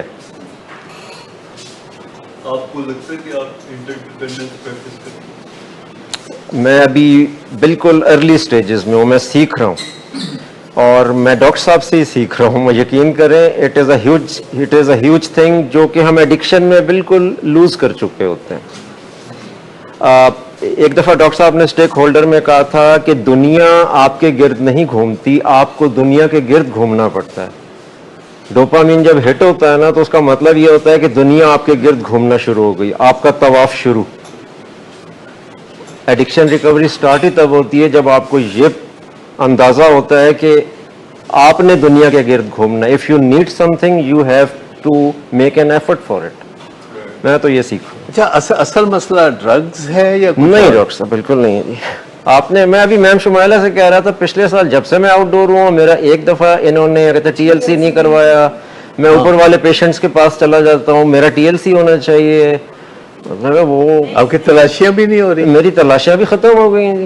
मैं इस पे एक बात करना चाहूँगी कि जो शेम इंड्यूस फैमिली का बिहेवियर है ना, यानी इनके साथ हमें शर्मिंदगी महसूस होती है और हम किसी से मिलेंगे तो अपने आप को छुपाते फिरेंगे, ये सारा स्ट्रक्चर जो है जो छुप छुप के चलने वाला होता है, यहाँ से खराबियाँ पैदा होना शुरू होती हैं।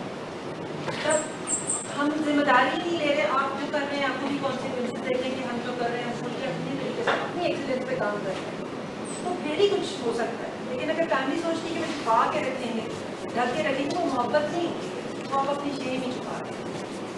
अच्छा, ये इंडिया भी गए थे आप पिछले दिनों, तो इंडिया में आपको जो वेलकम मिला था उसकी क्या वजह थी? उसकी वजह डॉक्टर साहब एडिक्शन थी और आप थे। नहीं, आप पहले थे, उसके बाद एडिक्शन थी। मेरे ख्याल में उसकी वजह आपके ताज़ा ख्यालात थे। एग्जैक्टली डॉक्टर साहब, क्योंकि आप वहाँ बैठ के माहिरीन के दरमियान बात कर रहे थे, साइकोलॉजिस्ट थे, पेशेंट्स थे, फैमिलीज थी, गुरु थे वहाँ पे। बिल्कुल। तो आप वहाँ बैठ के जो बातचीत कर रहे थे, ये हमें कोई खोज लगाना होगा कि इस बीमारी में सबसे अहम मसला ये क्यों समझ लिया गया है कि बंदा चरस पीता है या आइस करता है या कोकीन का या शराब पीता है। ये सबसे बड़ा मसला क्यों समझ लिया गया? मसला तो कुछ और है। मसला तो ये है कि वो अपनी जिंदगी में और क्या करता है या क्या नहीं करता जो करना चाहिए, कुछ और। तो उसमें आप आहिस्ता आहिस्ता जो है एक पैराडाइम शिफ्टिंग एक्सपीरियंस से गुजर रहे हैं। आप काफी तजब्जब में थे कि मैं दुनिया को बताऊं कि ना बताऊं। अक्सर आप मुझे मैसेज किया करते थे कि वो बताऊं कि ना बताऊं, आज फलां जगह मैं जा रहा हूं तो बताऊं कि ना बताऊं। मैं कि जैसा आपको ठीक लगता है वो कर ले। लेकिन डॉक्टर साहब आपने एक दिन मुझे कहा कि, मैंने कहा शायद डॉक्टर साहब मुझे आज बताएंगे कि कैसे डिस्क्लोज करना है। मैंने एक स्टोरी शुरू की, मैंने कहा डॉक्टर साहब देखें ऐसे ऐसे ऐसे, बताऊं या ना बताऊं। डॉक्टर साहब ने कहा आसानी में आ जाएंगे, and those were his words, आसानी में आ जाएंगे। मैंने कहा डॉक्टर साहब और कुछ? जी मैं डॉक्टर साहब ने कहा मैं आपको बता चुका हूँ ना। मैंने कहा ठीक है, फिर ऐसे तो ऐसे ही, यानी आसानी में आ जाएंगे। ठीक, आसानी में आ जाएंगे। क्या इस बात का आप में से किसी को यकीन है कि अगर आपने नकाब उठा दिया तो आसानी में आ जाएंगे, मुश्किल में नहीं आएंगे, आसानी में आ जाएंगे? क्योंकि आपकी ताकत का कोई बड़ा हिस्सा यूं जाया होता रहता है कि मैंने ये बहरूप कामयाबी से कैसे भरे रखना है, ये एक ताकत का बड़ा हिस्सा जाया हो जाता है। उस हिस्से को जाया होने से बचाने की जरूरत है कि खामखा आपकी एक ताकत है जो कि आपको ज़रूरत है अपने नशे से बहाली के लिए, अच्छी ज़िंदगी के लिए, लेकिन एक ताकत का बहुत बड़ा हिस्सा इस चीज़ पे खर्च हो जाता है कि मैंने छुपना कैसे है, दुनिया की निगाहों से मैंने छुपना कैसे है। और घर के अंदर जहाँ एक बबल होता है उसके अंदर असली ज़िंदगी नहीं होती, उसके अंदर असली हालात नहीं होते। इसीलिए लोग कहते हैं घर से बाहर जाके बात ना करना, क्योंकि उनको पता होता है कि ये गलत मामला है, घर से बाहर बात होगी तो लोग इसे गलत करार दे देंगे। तो वो हर कोई कह रहा होता है कि घर दी गल घर च ही रवे, जो कि घर की बात घर में ही रहे, तो वो बात कौन सी है? गलत बात। जी सवाल मेरा था, मैंने शुमाला से पूछा कि जैसे कि मेरे दिन करीब आ रहे हैं, मेरे तो दिन नहीं हो रहा, मुझे ना रिलैप्स का डर है। सर क्या ये डर हेल्दी है या डर नहीं होना चाहिए इंसान को? एक्चुअली ये हेल्दी डर है। एक चीज होती है खौफ और एक चीज होती है डर। खौफ वो होता है जो खामखा होता है, डर वो होता है जो हकीकी होता है।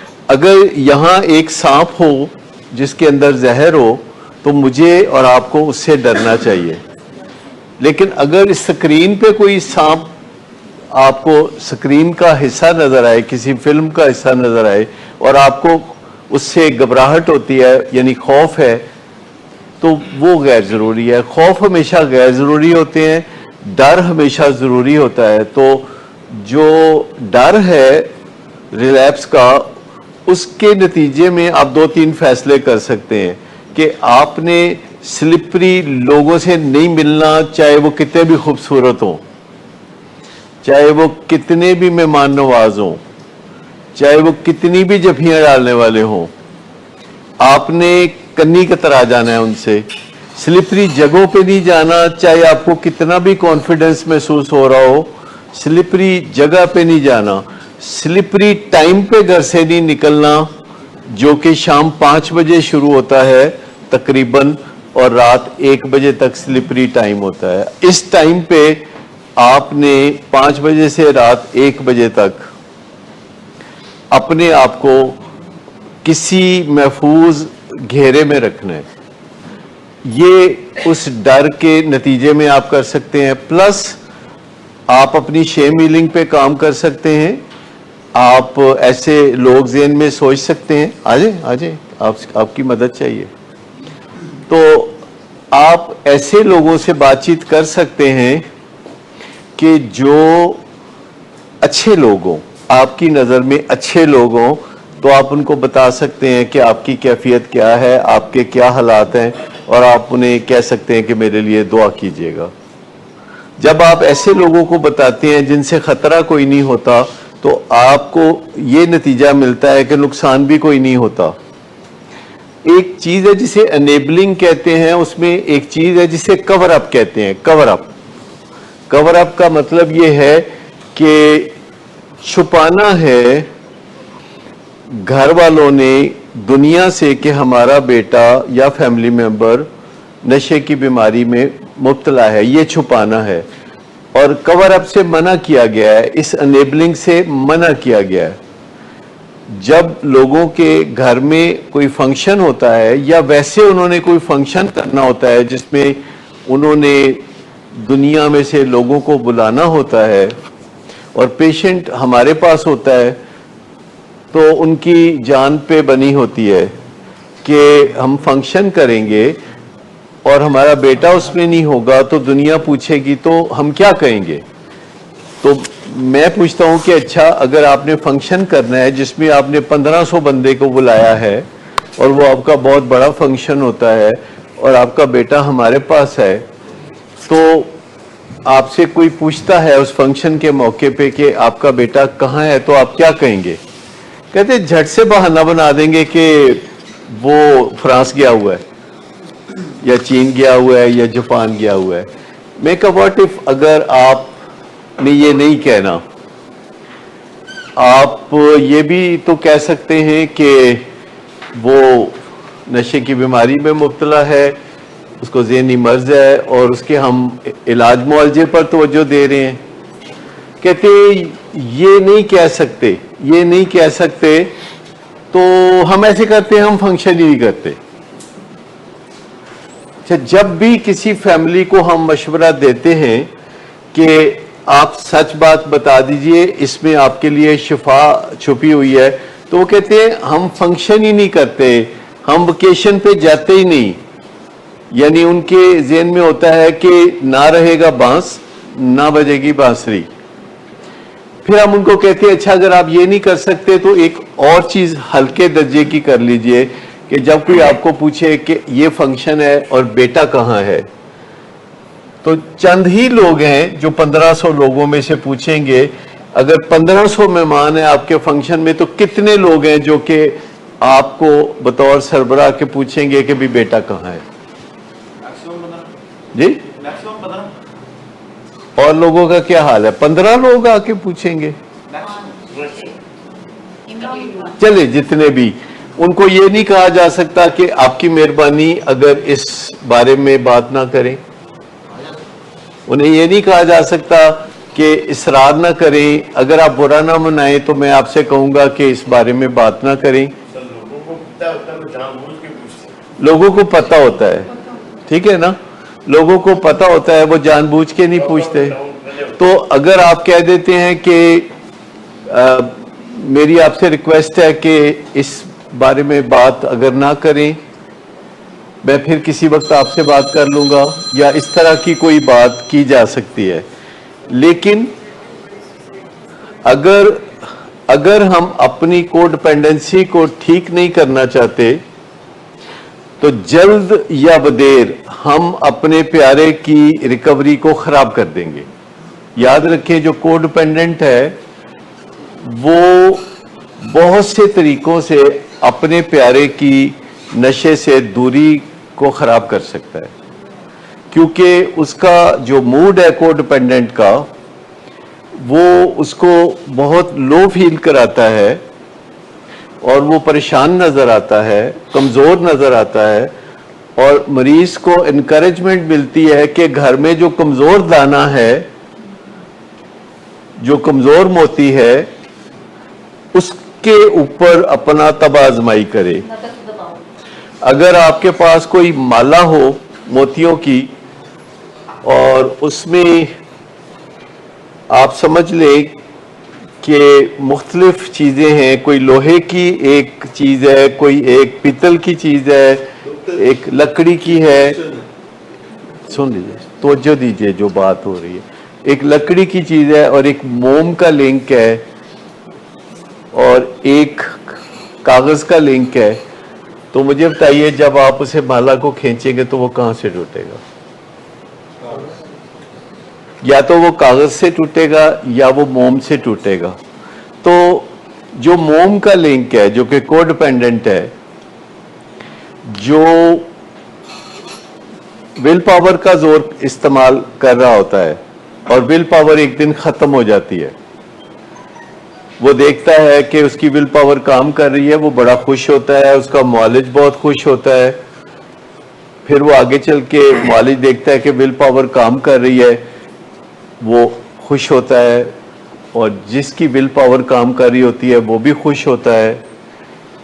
और आगे चलते चलते एक दिन मुआलिज देखता है कि विल पावर सडनली अब काम नहीं कर रही उतना, और वो कहता है कि हौसला पड़ो, विल पावर इस्तेमाल करो। तो क्या होता है? आप में से कभी किसी को इस तरह का तजर्बा हुआ हो कि विल पावर अच्छी खासी काम कर रही थी, हालात अच्छे थे, रावी चैन लिख रहा था, और एक दिन कोडिपेंडेंट की विल पावर काम करना छोड़ गई, तो क्या जब उसकी विल पावर काम करना छोड़ गई तो वो अपने डॉक्टर के मशवरे पे अमल कर सकता है? जी नहीं कर सकता ना। डॉक्टर मेरे से रहा नहीं जा रहा, मेरा एक बहुत जरूरी क्वेश्चन। नहीं, इस तरह नहीं, इस तरह नहीं। पहले आप थोड़ा सा तहम्मुल करें, जो बात हो जाए फिर आपको मैं खुद मौका दूंगा कि आप सवाल कर लीजिए, ठीक है जी। आप कुछ कह रहे थे? जी नहीं कर सकता जी। अच्छा, तो फिर कोडिपेंडेंट को अपनी विल पावर पे तकिया करना चाहिए या अपनी रूहानी बेदारी के लिए काम करना चाहिए? यानी जो उसकी अपनी बीमारी है, जो उसकी अपनी इन्फेक्शन है, जो उसके अपने अंदर बीत रही है, उस पे काम करना चाहिए या विल पावर पे तकिया करना चाहिए? अपने अंदर जो रूहानी बेदारी है वो उस पे काम करना चाहिए। और जो तरीक़ेकार किसी एडिक्ट के लिए है सोब्राइटी का, वही तरीक़ेकार किसी कोडिपेंडेंट के लिए है सोब्राइटी का। जिस तरह एडिक्ट पीछे भागता है नशे की और कंट्रोल करने की कोशिश करता है, इसी तरह कोडिपेंडेंट अपने लव्ड वन के पीछे भागता है और उसको कंट्रोल करने की कोशिशें करता है। और अपने लव्ड वन को कंट्रोल करते करते उसकी जिंदगी भी उसी तरह गैर मुनज़्ज़म हो जाती है जिस तरह नशे के पीछे भागते भागते नशेई की जिंदगी गैर मुनज़्ज़म होती है। तो ये इसे स्टेप 1 कहते हैं। और स्टेप 2 ये है कि फिर वो जब थक हार जाता है, हिट बॉटम होता है, परेशान होता है, तो वो किसी ऐसी ताकत के ऊपर तकिया करता है जिसके बारे में उसका ख्याल है कि वो उससे बढ़कर है, अपने से बढ़कर किसी ताकत पे, जो किसी ग्रुप की ताकत हो सकती है जैसे पेंटागन, वो किसी इलाज करने वाली टीम की ताकत हो सकती है जैसे विलिंग वेज की टीम, जिसमें 16 डॉक्टर और 10 साइकोलॉजिस्ट हैं, 26 लोग हैं जो कि मैसर हैं एक कंबाइंड ताकत के तौर पर, जो कि हर वक्त अपने आप को इल्म की दौलत से लेस करते रहते हैं और सोच विचार करते रहते हैं। थोड़ी देर पहले अब्दुल हक बात कर रहे थे कि पेशावर लोगों की मदद, ये बड़ा इंपॉर्टेंट है। पेशावर लोगों की मदद। पेशावर लोग कौन होते हैं? नहीं, पेशावर कौन होते हैं? पेशावर जिनका ये काम धंधा होता है, काम नहीं, जिनका ये काम धंधा होता है। नहीं, गोरख धंधा नहीं, गोरख धंधा मरीज का होता है, लेकिन जो पेशावर वो होता है जिसका ये काम धंधा होता है। और जिसका काम धंधा होता है उसकी क्यों जरूरत पड़ती है? क्योंकि उसको करना आता है, वो चीज़ समझ आती है जी, उसी चीज के चार्ज करते हैं, उसी चीज के लिए वो, क्योंकि उसके स्टेक्स होते हैं, उसके स्टेक्स होते हैं, उसी के लिए वो चार्ज करता है, सोसाइटी को तभी बेटर वो करने के स्टडी लिए करता है ताकि अपने बारे की क्रेडिबिलिटी बने, मजीद उसके साथ बेहतर से बेहतर हो। लेकिन फिर मेरा एक क्वेश्चन है कि आपको फिर इन लोगों पे शकूक व शुबहात क्यों होते हैं? हमें नहीं होते, नहीं होते। ज्यादातर लोग अब इस बात को समझते हैं जब वो जैसे अपने घर वालों को कहते हैं इन्होंने तो माल पानी बनाने धंधा बनाया है। अक्सर मरीज अपने घर वालों को कहते हैं कि इन्होंने तो धंधा बनाया हुआ है, तो घर वाले हम आइटम देखते हैं किसी धंधा, कहते वो धंधा बनाया हुआ है, हम कहते हैं हाँ जी। बात खत्म हो गई ना। मुझे याद पड़ता है एक पेशेंट ने कहा कि जो आपने नौटंकी बनाई हुई है ना, और ये जो आप पैसे कमाने के दिन में, क्या आपको भी कमाना चाहिए पैसे कमाने? असल बात यह है कि हमारे मुआशरे में या दुनिया के किसी भी मुआशरे में एक हकीकत को बयान करने के कई तरीके होते हैं।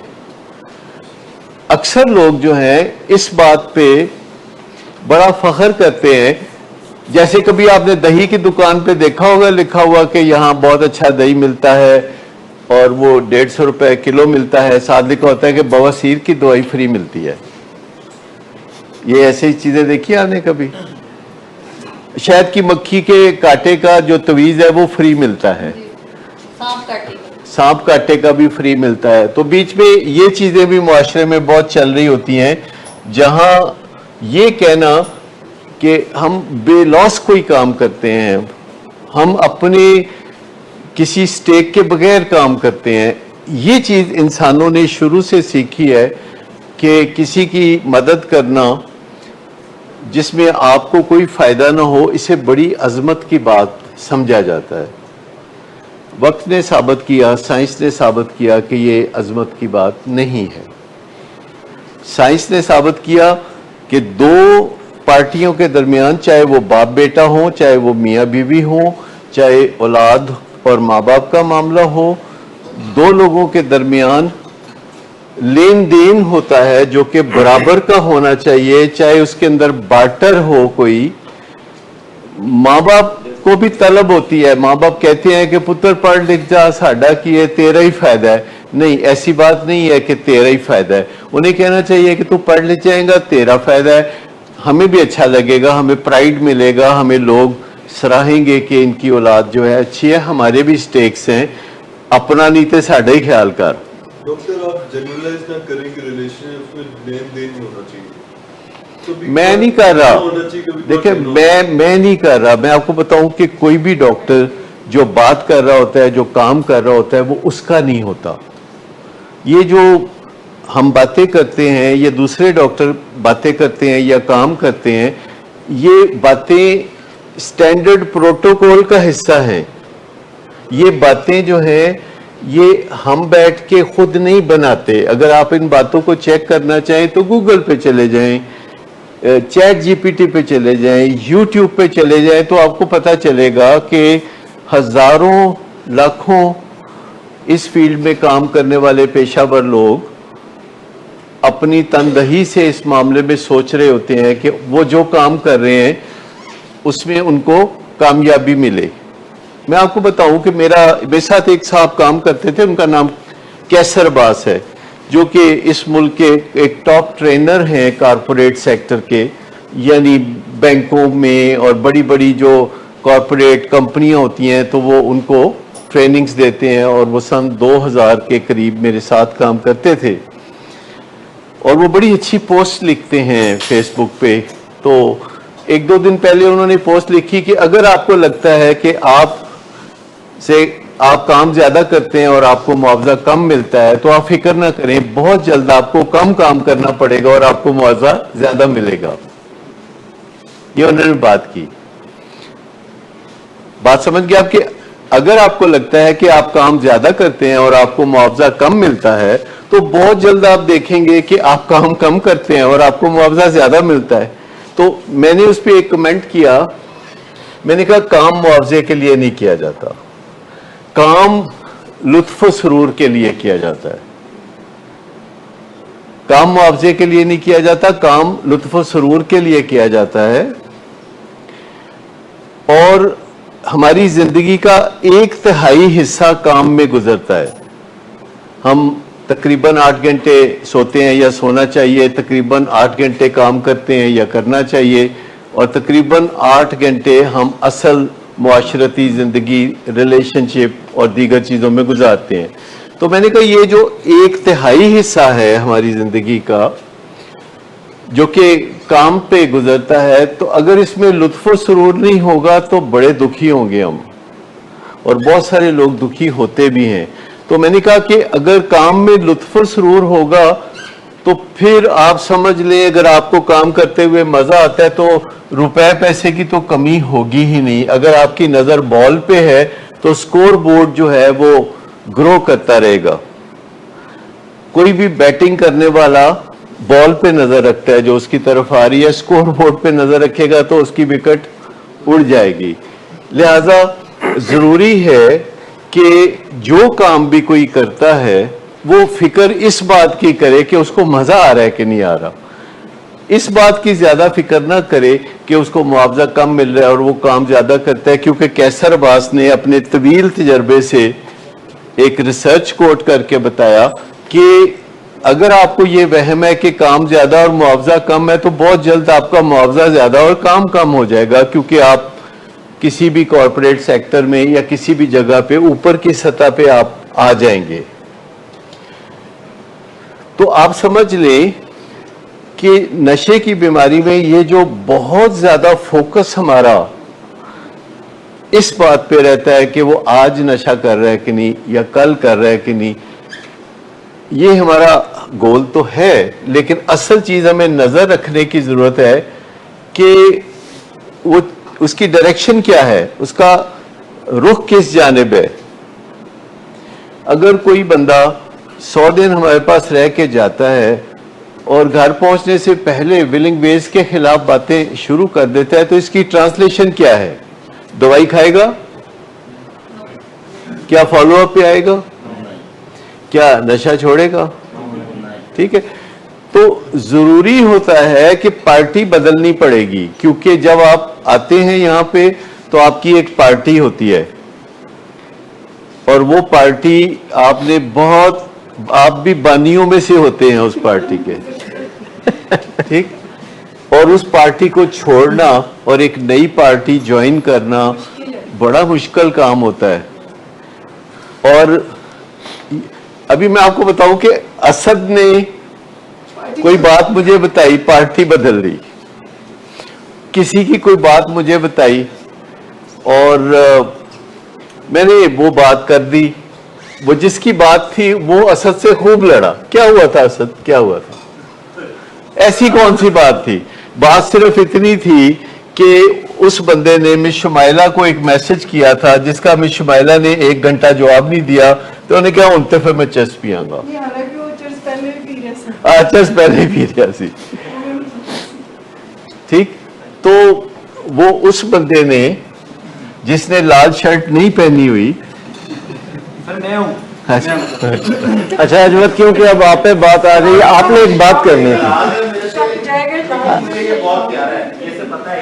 आपसे ज्यादा मुझे प्यारा है। अच्छा डॉक्टर साहब, एक बात आपसे ज्यादा मुझे प्यारा है, लेकिन आपको कभी कभी ये बात बहुत बुरी लगती है कि मैं आपको टीका ही क्यों लगा देता हूं। सुई चुप होने का हर एक को तकलीफ होती है, चुभती है, लेकिन मैं आपको बताऊं कि मेरा आपसे रिलेशनशिप ही इस बात का है कि मैं आपको टीका लगा दूं। हर एक को पता होता है कि टीका लगाने से दूसरा बंदा खुश नहीं होता, और आप सबको एक दूसरे को टीके लगाने की कोई जरूरत नहीं है, क्योंकि टीके लगाने का जो काम धंधा है वो तो मेरा है। अच्छा डॉक्टर साहब, आपसे बात करनी है अजवद ने। जी, अब आप बात कर लीजिए, आप बताइए। पहले ये इंजेक्शन वाली बात करते हैं कि ये एक टाइप की पनिशमेंट है, यू मेक द पेशेंट सफर। उसके थॉट्स वो ਜਿਹੜੀ ਗੱਲ ਪਹਿਲੇ ਕਰਨੀ ਸੀ ਨਾ ਉਹ ਪਹਿਲੇ ਕਰੋ। ਇਹ ਤੇ ਗੱਲ ਹੁਣ ਹੋ ਰਹੀ ਹੈ ਨਾ, ਇਹ ਬਾਅਦ ਚ ਕਰਾਂਗੇ, ਤੇ ਜਿਹੜੀ ਪਹਿਲੇ ਕਰਨੀ ਸੀ ਤੁਸੀਂ ਗੱਲ ਉਹ ਕਰੋ। नहीं कोई नहीं भूलिया। डॉक्टर जी मेरी एक स्लिपरी फ्रेंड है। जी, एक स्लिपरी फ्रेंड है। एक स्लिपरी फ्रेंड है जी। Yes, it's been years since I've known her. A slippery friend early morning ते नहीं बुलांदी, ए मैंने पहले दस दिया। नहीं डॉक्टर साहब, अगर बुलाती है अगर 8 बजे और मतलब है कि कहते इन द मॉर्निंग, इसका मतलब है कि शी इज एन अर्ली कहते राइजर, तो फजर दी नमाज नहीं उठती है तो बुलांदी है। अच्छा फिर क्या मतलब? अमेरिका के अगर सवेरे सवेरे बुलाए तो नहीं जाना, 4 बजे सवेरे बुलाए तो नहीं जाना। नहीं डॉक्टर, वो various times of the day में वो बात होती है हमारी, तो वो आज अभी आधा घंटा पहले मुझे एक कॉल आई और मैं एक छोटी जी गल भी मुझे इफेक्ट करती है बातें कर दसो, तो उसमें काफी हेल्प मुझे मिली। स्लिपरी फ्रेंड से? यस, स्लिपरी फ्रेंड है वो, तो उससे काफी हेल्प मिली मुझे काफी सालों में। लेकिन उसके साथ वो शी वाज टॉक्सिक टू, वो ऐसी हरकतें करती थी, मैं नहीं पकड़ पाता था उसे। कोई बात नहीं, ignore it. I couldn't understand her. Incidents होते थे, I used to fall down in life. मेरे से खड़ा नहीं हो जाता था, बहुत मुश्किल होती थी मेरे से। लेकिन फिर मैं विल से मैं खड़ा होता था, फिर वो दोबारा वो आ जाती। मैंने काफी उसकी सोचा, मैंने रिप्लेसमेंट काफी मैंने उसकी मैंने एक तरह से कि मैं किसी तरह उसे रिप्लेस कर दूं। इसे नेक खातून ना She used to come back again. She used to want me. I used to suffer. देखिए जो स्लिपरी है, देखिए जो स्लिपरी है मेरी या मेरी मेरी मेरी फिजिकल डोमेन खराब हो चुकी थी। देखिए जो स्लिपरी है आपकी नजर में, एनीवेज आपने उससे छुटकारा पाना है। जब किसी को आप खुद ही अपने ज़हन में स्लिपरी कह देते हैं, अगरचे आपका उसका एक जुगाड़ होता है, नहीं असी समझ लेने हैं कि वो स्लिपरी है, लेकिन बात यह है कि स्लिपरी होने के बावजूद उसका आपके साथ एक पैथोलॉजिकल जोड़ है, क्योंकि आपने और उसने एक दूसरे को सैकड़ों बार देखा है। हम एक दूसरे को जब देखते हैं तो हमारी आंखें तस्वीरें ले रही होती हैं। जब भी हम किसी को देखते हैं, चाहे वो माँ बाप हो चाहे औलाद हो, जब आपका बच्चा पैदा होता है और आप जाके उसको देखते हैं तो आप देखते कोई नहीं, आप तस्वीर लेते हैं, क्लिक क्लिक, और फिर आप जितनी दफा उसको देखते हैं आप तस्वीरें लेते हैं, और वो तस्वीरों पे तस्वीरें जब बनती रहती हैं, और फिर वो जिससे आप प्यार करते हैं वो कहता है मैं जा रहा हूं तुम्हें छोड़ के, तो आप गुस्से में कहते हैं जाओ जाओ, लेकिन आप छोड़ नहीं पाते। कभी ये कम्युनिकेशन हमने की नहीं कि ये क्लोजर मिल जाए कि छोड़ दें, या फिर ये सीन हो जाए कि मतलब आइंदा से कभी बात नहीं करनी। वो she used to come back and pinch me in ways that I couldn't understand. क्योंकि आपका उसके साथ भी कोडिपेंडेंट रिलेशनशिप है, उसका आपके साथ भी कोडिपेंडेंट का मतलब होता है कि जिसके साथ आपके जज्बात जो हैं वो उलझ गए हैं। देखिए आप सबको ये तजर्बा हुआ होगा कि आपने अपने प्यारे को या किसी फैमिली मेंबर को बहुत दफा कहा होगा कि आज तो तेरी साड़ी मुक गई, तू शक्ल नहीं वहानी, तू मेरे जनाजे ते नहीं आना, तू मेरी कब्र ते नहीं आना, और मैनू शक्ल ना कदी दिखा, मैं तेरे नाल गल नहीं करनी। ये सारी बातें हम करते हैं और उस वक्त हमें लगता है कि छा गया सर, छा गए हो तुसी। लेकिन फिर एक आध दिन गुजरता है, 2 दिन गुजरते हैं, ऐसे कसक सी उठती है। ये जो एक अंदर से कनेक्शन होता है कोडिपेंडेंट का, इसमें एक तरह के जज्बात होते हैं तो आप कुछ और सोचते हैं, जज्बात बदलते हैं तो आप कुछ और सोचते हैं। लेकिन मैं आपको बताऊं कि जितनी बड़ी मुसीबत एडिक्शन है, उससे ज्यादा बड़ी मुसीबत कोडिपेंडेंस है। और कोडिपेंडेंस के बारे में आप ये कह सकते हैं कि कोई भी बंदा किधरे जाता होवे तो तुझे को ए कोडिपेंडेंट है, ज्यादा इम्कान है कि तुसी ठीक ही कह रहे हो, क्योंकि कोडिपेंडेंस किसी का कसूर नहीं है। कोडिपेंडेंस इंसान की जो एवोल्यूशन है उसमें इंसानों को जो चीज पुरानी चिमटी हुई है और बढ़ती जा रही है वो कोडिपेंडेंस है, जब तक कि उसे हील ना किया जाए। तो मैं कह रहा हूँ कि कोडिपेंडेंस आप रखें, वो तब होती है जब रिलेशनशिप आप मेंटेन करना चाहते हैं, लेकिन मैं मेंटेन नहीं करना चाह रहा। अहमद आप थोड़ा सा मुझे पता है, लेकिन आप ऐसा कर नहीं सकते, आपके अंदर से हुक है।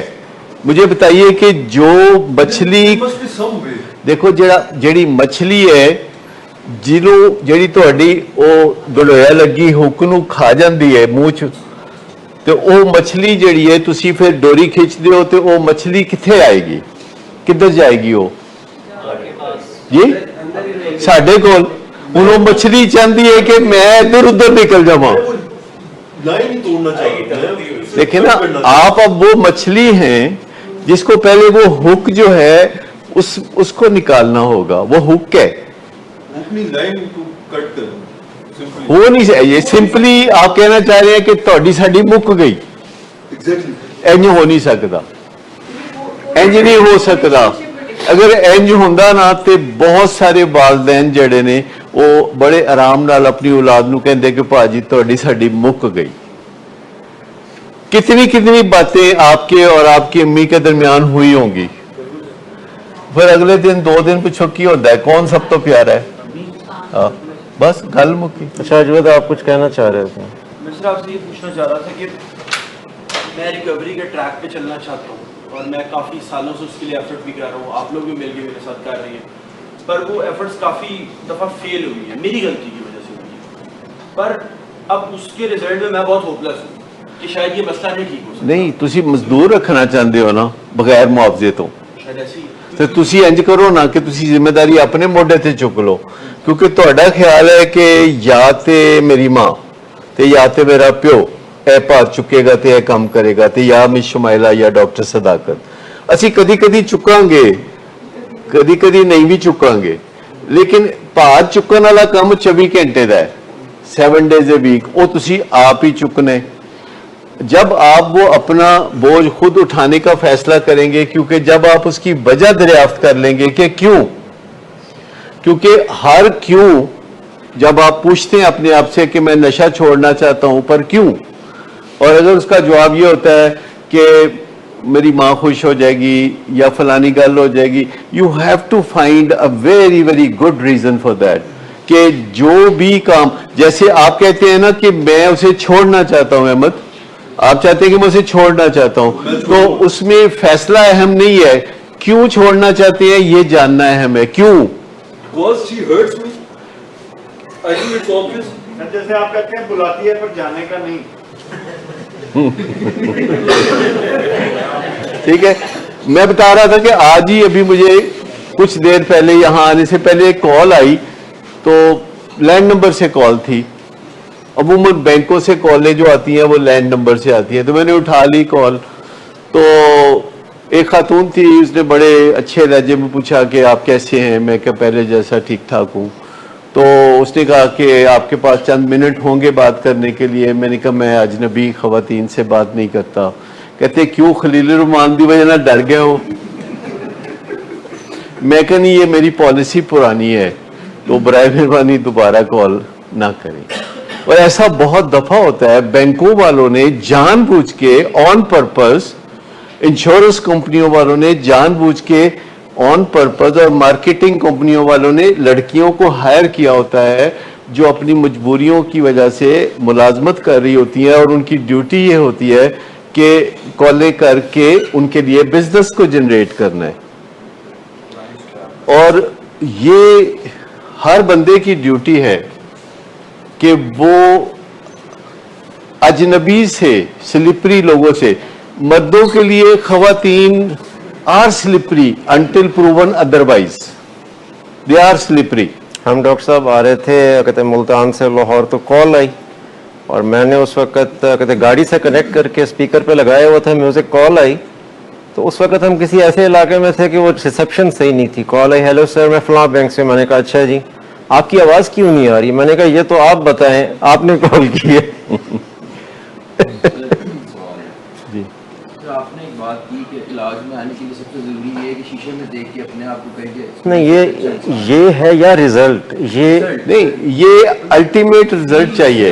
अभी ये फील हो कि आप अपने आप को शीशे में देखें तो वो सबसे बुरा इंसान है। कैसे मैं अपने आप को ये कह सकता हूँ। मैं नहीं कह रहा अभी कह लें, मैं तो कह रहा हूं कि वो आपकी डेस्टिनेशन है कि जब आप जाएं शीशे के सामने तो आप उसको देखें तो कि यार वैसे तो चंगा बंदा है। लेकिन मैं आपको बताऊं कि हर बंदा जो अपने आप को बुरा कहता है वो बुरा नहीं होता।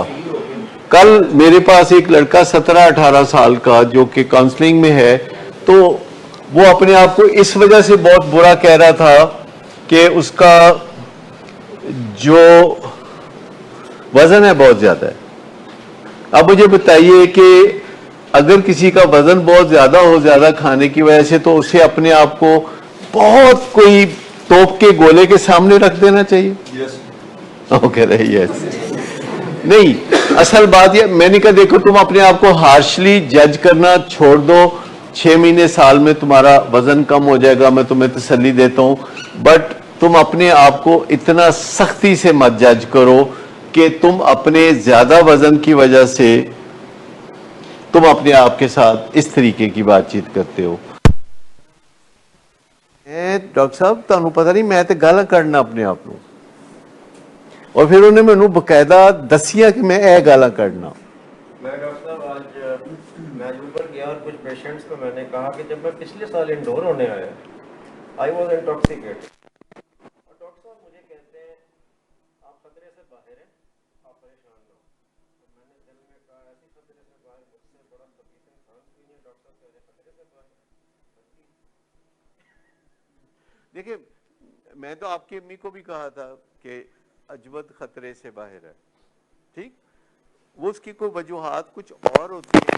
जब हम ये कहते हैं कि वो खतरे से बाहर है, तो आपकी को ट्रांसलेट करती है कि अजवत अगले हफ्ते नशा छोड़ देगा, जबकि मैं जब कहता हूं खतरे से बाहर है तो इसका मतलब कुछ और है।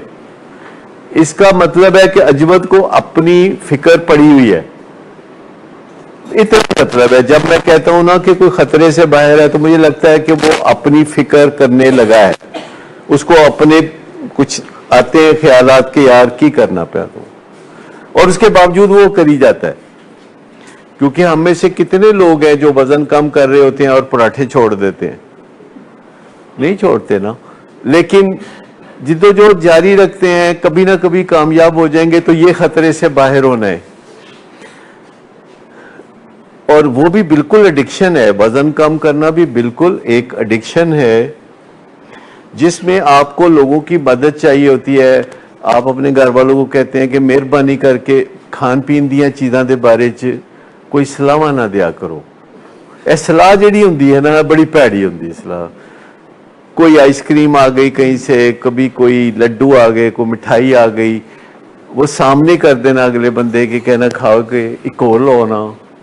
तो मतलब आप इतनी मदद के तो हकदार हैं कि कोई आपका फैमिली मेंबर, आपके घर में कुक, कोई आपको ऐसी सलाहें ना दे, भूली बिसरी चीज़ें में याद दिलाए कि ये चीज़ भी फ्रिज में पड़ी है, वो फलां जगह से ये चीज़ भी आई हुई है, ये इस तरह की सलाहें ना दे। लेकिन मैंने देखा है कि वो पुज के ये सलाहें देते हैं। Why is that? इसका मुझे सही वजह नहीं अभी समझ लगी कि बिल्कुल फैमिली मेंबर, इवन मैं अपने फैमिली मेंबर्स को कहता हूं कि मुझे खाने पीने की सलाहें न दिया करें, और जब मैं कोई गलत चीज़ खाने लगूं तो मुझे बाआवाज़ बुलंद बता दिया करें कि ये चीज़ आपके लिए, आपकी हेल्थ के लिए, आपकी सेहत के लिए नुकसानदेह है। और अगर मैं ना सुनूं तो फिर बताएं कि इससे आपके दिल की खून की नालियां एक दिन तंग हो जाएंगी, और ऊपर से जो फहद है वो कहता है कि मैंने कोलेस्ट्रॉल हाई करके छोड़ना है डॉक्टर साहब को, वो दिन दूर नहीं है। तो मैंने कहा कि ऐन उस टाइम पे जब मेरे सामने पराठा, मगज, मटन कढ़ाई आती है ना, तो मुझे ना कुछ सही दिखाई देता है, फिर तो ना फिर सही सुनाई देता है कुछ, और ना दिमाग काम करता है जब तक कि वो पराठा खा ना लिया जाए। ये आप सब इस कैफियत से वाकिफ है अच्छी तरीके से। यही चीज़ एक नशे वाले को भी होता है, जो हेरोइन एडिक्ट है, या शराब का मरीज़ है, या चरस का रसिया है, या कोकेन को पसंद करता है, तो उसको बड़ी ठीक ठाक खूबसूरत स्ट्रक्चर्ड मदद चाहिए आपकी तरफ से बतौर फैमिली मेंबर। और आप जब अच्छा भला भी वक्त हो ना, तो इस किस्म की कहानियां छेड़ दिया करें कि नशे में शदीद खतरात क्या हैं। नशे में, क्योंकि मुझे बताइए कि क्या आप में से आज तक किसी ने अपने प्यारे से ये बात कही कि नशे में सबसे बड़ा खतरा यह है कि तुम्हारे हाथों कोई जुर्म सरजद हो सकता है? क्योंकि ज्यादातर जुराइम नशे की हालत में सरजद होते हैं। शायद ऐसा बहुत रेयर हो कि कोई बंदा जो नशे के जेरे असर ना हो वो कोई जुर्म करे, क्योंकि जुर्म करने के लिए जो करेज चाहिए होती है, हौसला चाहिए होता है, जो कदम आगे बढ़ाने के लिए फोर्स चाहिए होती है। ज़मीर को दबाना होता है जी, ज़मीर को दबाना। हाँ, आपने इतना स्टडी किया ड्रग यूजर्स को, तो जब वो एक यूजर ड्रग करने से पहले अगर वो इंटेंशन से करे कि मैंने किसी को हार्म नहीं करना, मैंने कोई वॉयलेंस नहीं करनी, मैंने कोई क्राइम नहीं करना, तो फिर वो जब ड्रग करते हैं तो उस कोई भी ड्रग, तो उसके इफेक्ट में क्या वो ये बार बार वो दोबारा रीइटरेट करता है कि मैंने किसी को हार्म नहीं करना या क्राइम करना, और उससे देखिए हेल्प मिलती है उसे इस पर्पस को। दो सूरतें हैं कि अगर वो सिर्फ ड्रग एडिक्ट है और उसके अंदर कोई साइकेट्रिक डिसऑर्डर नहीं है, या दूसरी सूरत ये है कि उसमें साइकेट्रिक डिसऑर्डर भी है और उसके अंदर डोपामीन बहुत ज़्यादा पैदा हो रही है किसी ख़ास मौके पे, जब उसने किसी ने उसको छेड़ दिया है, किसी ने उसके अंदर इंस्टिगेशन पैदा कर दी है, गैस लाइटिंग पैदा कर। सोनली ड्रग यूजर्स जो हैं, जब अपना कोई गलत काम करते हैं नशे की हालत में, तो नशा उतरने के बाद वो अपने आप को बहुत बुरा भला कहते हैं। यानी जो एक तरह से लोग समझते हैं कि बेहिस हो चुका है, रियलाइजेशन कोई नहीं, ऐदा ज़मीर कोई नहीं, ये बात बिल्कुल गलत है। दुनिया भर में ड्रग एडिक्ट्स के अंदर जो ज़मीर है वो पूरी कुव्वत से दूसरे लोगों की निस्बत ज़्यादा होता है। कभी आप पूछें कि आपकी ज़िंदगी का मकसद क्या है, तो बड़े बड़े मकसद दस दे रहे, बड़े बड़े नहीं, वैसे ही आप किसी भी ड्रग एडिक्ट को पूछें कि तुम्हारी ज़िंदगी का मकसद क्या है, वो कहे जी मैं दुनिया तो भुखना खत्म करना चाहना, मैं चाहना जी फलस्तीन दे विच अमन हो जाए। वो छोटी गल ही नहीं करता, क्योंकि ज़्यादातर ये जो आइडियलिस्ट होते हैं, जिन्हें आइडियलिस्ट कहते हैं, आइडियलिस्ट समझते हैं जो आइडियल से कम पे नहीं सोचते। एक प्रैग्मेटिक अप्रोच होती है कि आप कहते हैं जो मुमकिन है उतना कर लेते हैं, जो मुमकिन है। कल मैं देख रहा था एक खातून जो कि माहिर मईशत थी, वो कह रही थी कि मैं एक मईशत दान होने के नाते ये कहूंगी कि जो थोड़ी सी करप्शन होती है वो मईशत को लुब्रिकेट करती है, मईशत को चलाती है। कहती है ये ना समझे कि मैं करप्शन के हक में हूं। वो कहने लगी कि थोड़ी सी करप्शन जो मौजूद होती है वो मईशत को लुब्रिकेट करती है, उसको चलाती है। और फिर वो कहने लगी मैं अब ज्यादा बात नहीं करती, साइंसी हकीकत यही है, वैसे करप्शन बहुत बुरी चीज है। ठीक सर, मैं थोड़ा सा पीछे, जैसे कुछ रिलेशन हमारे डायरेक्ट होते हैं, बेटा बेटी बहू बेगम, इनको तो हम ओपनली बता देते हैं कि जी हम एडिक्टेड हैं, हमारे माशरे में कोई विद इन फैमिली बताते हैं। लेकिन कुछ रिश्ते ऐसे भी हैं जो नाजुक हैं, जैसे बेटी के कुछ सवाल है आगे, वहाँ पर भी सेम फार्मूला एप्लीकेबल होगा या डिफरेंस होगा? मैं आपको बताऊं कि आज तक किसी ने मुझे आके नहीं कहा कि जब उसने अपने दिल की बात ये किसी को बताई कि मुझे एडिक्शन का सामना है और मुझे मुश्किलात का सामना है, तो उसने बाद में मुझे बताया हो कि एदी वजह नाल मैनू नुकसान हो गया है, मेरे नाल किसी ने ब्याह नहीं किया, मैनू किसी ने नौकरी नहीं दी, मैनू किसी ने मुंह लाना छड़ देता है। हकीकत यह है कि जो प्रैक्टिसिंग एडिक्ट होते हैं, नहायत खामोशी से लोग उनसे पहलू तही करना शुरू कर देते हैं, और उनके माँ बाप को ये बात बहुत बुरी लगती है जब कोई देखता है कि मेरे एडिक्ट बेटे को शादी ब्याह के मौके पे कोई बातचीत नहीं कर रहा, तो बेटे को पता नहीं चलता, माँ बाप को महसूस होता है कि हमारे बेटे को उसका चचा या ताया गले नहीं लगा रहा, या अपने बच्चों को उसने इशारा कर रखा है कि जरा दूर ही रहना। उनके यहाँ कोई बेटी है तो वो रिश्ते से रिश्ता जोड़ के पिंचिंग पॉइंट बन जाता है कि जी आप लोग आपके फादर की वजह से हमारा ये प्रॉब्लम हुआ, ये हुआ, ऐसा। ये ऐसी सोच है, असल में ये रिश्ते हैं ही पिंचिंग। जो रिश्ते पिंचिंग हैं वो है पिंचिंग। कई दफा हमें कहते हैं कि जी हमने इसको मर्जी के खिलाफ दाखिल कराया, वापस आगे सानू कुटेगा तो नहीं, मैं क्या नहीं कुटेगा, कहते क्यों की ख्याल, मैं क्या तुहानू पहले उन्हें कई दफा कहा कि कुटांगा तो नहीं कुटिया ना, कहते नहीं एक बारी कुटिया सी, मैं क्या एक अद्धी बारी होर कुट लेगा, बस इन्नी गल है। लेकिन मैं आपको बताऊं कि जब नशे का मरीज इलाज में से गुजरता है और होश में आता है तो वो ममनून होता है अपने घर वालों का, उसको मानने में मुश्किल होती है पर वो ममनून होता है कि जेड़ा काम मेरे को नहीं सी होता चंगा कीता है तुसी। क्योंकि एक नशे की हालत में होना, साइकेट्रिक डिसऑर्डर में होना और इलाज में से गुजरना, अच्छा ऐसे ही मैंने कई दफा देखा है कि कोई बंदा जो ठीक ठाक हो जाता है नशे से और बहुत मोहब्बत करने लगता है, बहुत प्यार करने लगता है और फिर वो जाके दुबई कोई जॉब करने लगता है और 2-4 साल गुजर जाते हैं और उस दौरान वहां वो प्यार के गुलदस्ते बेचता रहता है कि जी मेरी जिंदगी बन गई, और फिर सडनली वो रिलैप्स हो जाता है और फिर सडनली 1.5-2 महीने बाद वो कहता है तुसी मेरी जिंदगी खराब कर देती है, और 4-5 साल से कोई लिंक नहीं है और वो 4-5 साल के दौरान अच्छा वाइब्स भेजता रहता है, लेकिन जब वो फिर बर्बादी के अंदर गिरता है तो 1-2 महीने बाद कहता है तुसी मेरी जिंदगी खराब कर देती है। यानी ये हो सकता है कि हम किसी की जिंदगी बना ना पाए, पर ये तो नहीं हो सकता कि हम किसी की जिंदगी खराब कर दें। क्या पता वो प्रीऑक्यूपाइड हो किसी चीज से और वो फिर जो भी वो बेचता रहे घर, वो ना बेचता रहे, तो फिर उसके बाद वो घर वाले थोड़े शकी हो गए। देखिए सादा सी बात है, अगर आप सिर्फ ये सोच लें कि हमारे अंदर जो बेचैनी है इसका कोई सद्देबाब होना चाहिए, इतनी सी बात आपने सोचनी है कि हमारे अंदर जो परेशानी है, हमारे अंदर जो गुस्सा है, हमारे अंदर जो बेचैनी है, अनईजीनेस है, यार ऐसा कुछ होना चाहिए।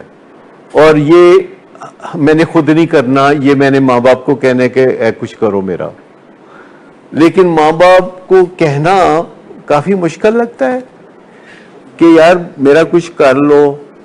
मेरा माँ बाप के साथ भी कोई मुश्किल होती है कि जाके आप माँ बाप को कहें कि तंग आ, मैं बड़ा बेचैन हाँ, नींदर नहीं आती, मैं दुखी हाँ, मेरा कुछ कर लो, मैनू नहीं समझ लगती, बस कुछ कर लो। डॉक्टर उनके अपने प्रॉब्लम्स होते हैं, कैसे अपने प्रॉब्लम्स से वालदैन का भी कोई ताना है? कोई ताना नहीं है। अगर देखो बीवी ताना दे सकती है, कोई और रिश्तेदार ताना दे सकते ने, वालदैन का कादा ताना है? वालदैन ते उधार खादा होंदा उन्होंने कि जरा एक बच्चा नेड़े होए तो कहना आ जाओ मेरा सदके जाओ मेरा पुत्र। जो मर्जी कहना खुदा का काम है, सुन लेना, फायदा जो मर्जी वालदैन कह भी लेना, फायदा फिर भी राजी हो। लेकिन मैं आपको बताऊं कि इंसान में ये चीज बड़ी कॉमन पाई जाती है कि जिससे सबसे ज्यादा बेनिफिट्स होते हैं ना, उसी से सबसे ज्यादा शिकवे होते हैं। वे सबसे ज्यादा शिकवे अल्लाह से होते हैं। बंदे नूं पता होंदा है ए सब कुछ दे सकता है, फिर दिंदा क्यों नहीं? मतलब इस तरह अल्लाह से भी शिकवे होते हैं, माँ बाप से भी शिकवे होते हैं। ऐसे लगता है कि माँ बाप साढ़े बड़े करूने, जो चान कर सकते ने। ये भी हमें बचपन से वहम होता है कि यार वैसे जो चान है कर लेंदे ने, अगर मैं एक बांह नाल चुकना चाहना इंज चुक लेंदे ने। मतलब होता है उनको एक चीज होती है। तो इसी तरह घर का जो सरबराह होता है, जो बीवी बच्चों के लिए बड़ी मेहनत से रिज़्क कमाता है और अपने घर का ख्याल रखता है, वो सबसे अनपॉपुलर शख्स होता है घर में। कई दफा लोग कहते हैं नहीं नहीं ऐसी बात नहीं है, नहीं नहीं साडा प्यो बड़ा चंगा है। मैं कह जी वो ਤੁਹਾਡਾ स्पेशल होएगा, लेकिन ज्यादातर ਜਿਹੜੇ ਪਿਓ ਨੇ ਉਹਨਾਂ ਨੂੰ क्रिटिसिज्म सुनना पैंदा है।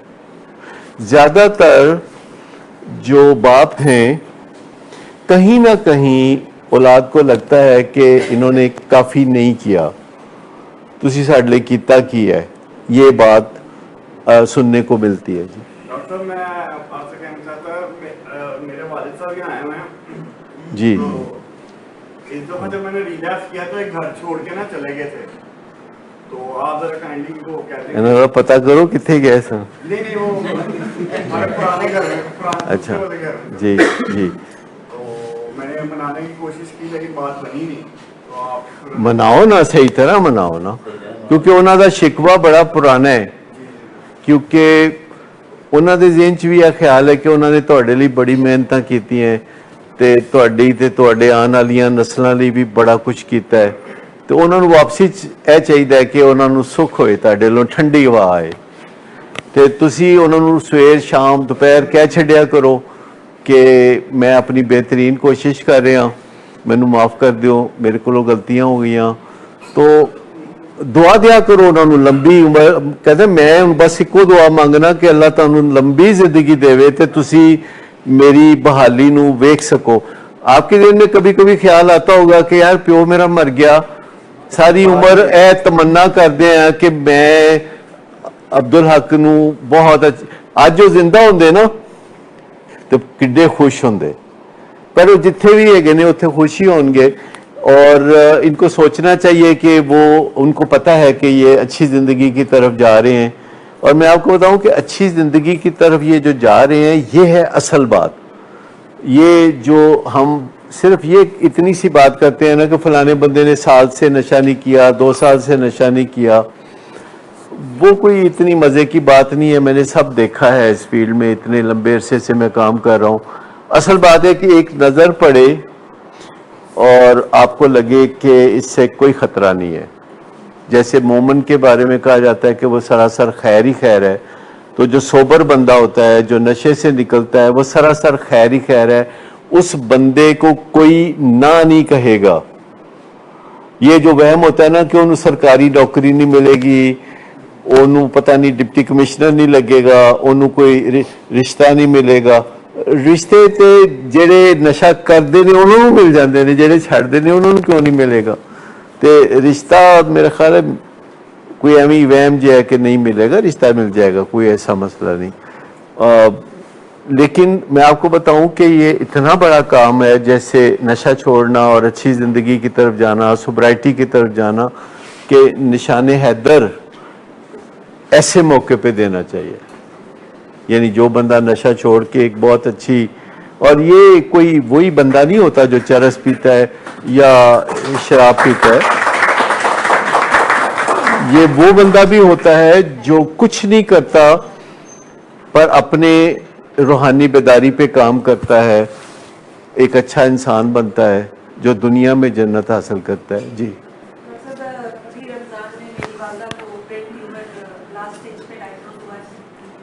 और जब वो ब्रेन की इसकी सर्जरी के लिए जा रही थी तो मैंने उनसे कहा कि आप परेशान नहीं हो, आप ठीक हो जाएंगे, लेकिन ये मेरा मतलब ठीक है ना, अब मैं ठीक। वो जिस सुकून में है अपनी बीमारी के साथ भी, तो उनको सिर्फ हमेशा ये रंज होता था कि शायद उनके फैसलों ने मेरी ज़िंदगी खराब की। लेकिन अब वो जब इनको ठीक देखती हैं तो उनसे जब भी कोई बात करता है तो वो कहती है अब तो ठीक है ना, सब ठीक। देखिए असल जिद्दोजहद तो गुडनेस की है जो आपने करनी है, नशा तो उसके अंदर ही बह जाएगा। ये कोई बराह रास्त धक्के लगाने की ज़रूरत नहीं है, ना बराह रास्त विल पावर यूज़ करने की। एक दफ़ा सिद्ध के दिल से बंदा सोच ले कि मैं ऐसा बन जाऊं कि मुझे अपना आप अच्छा लगने लगे, मैं आईने में देखूं और वहाँ से आवाज़ आए कि ये अच्छा बंदा। Thank you so much.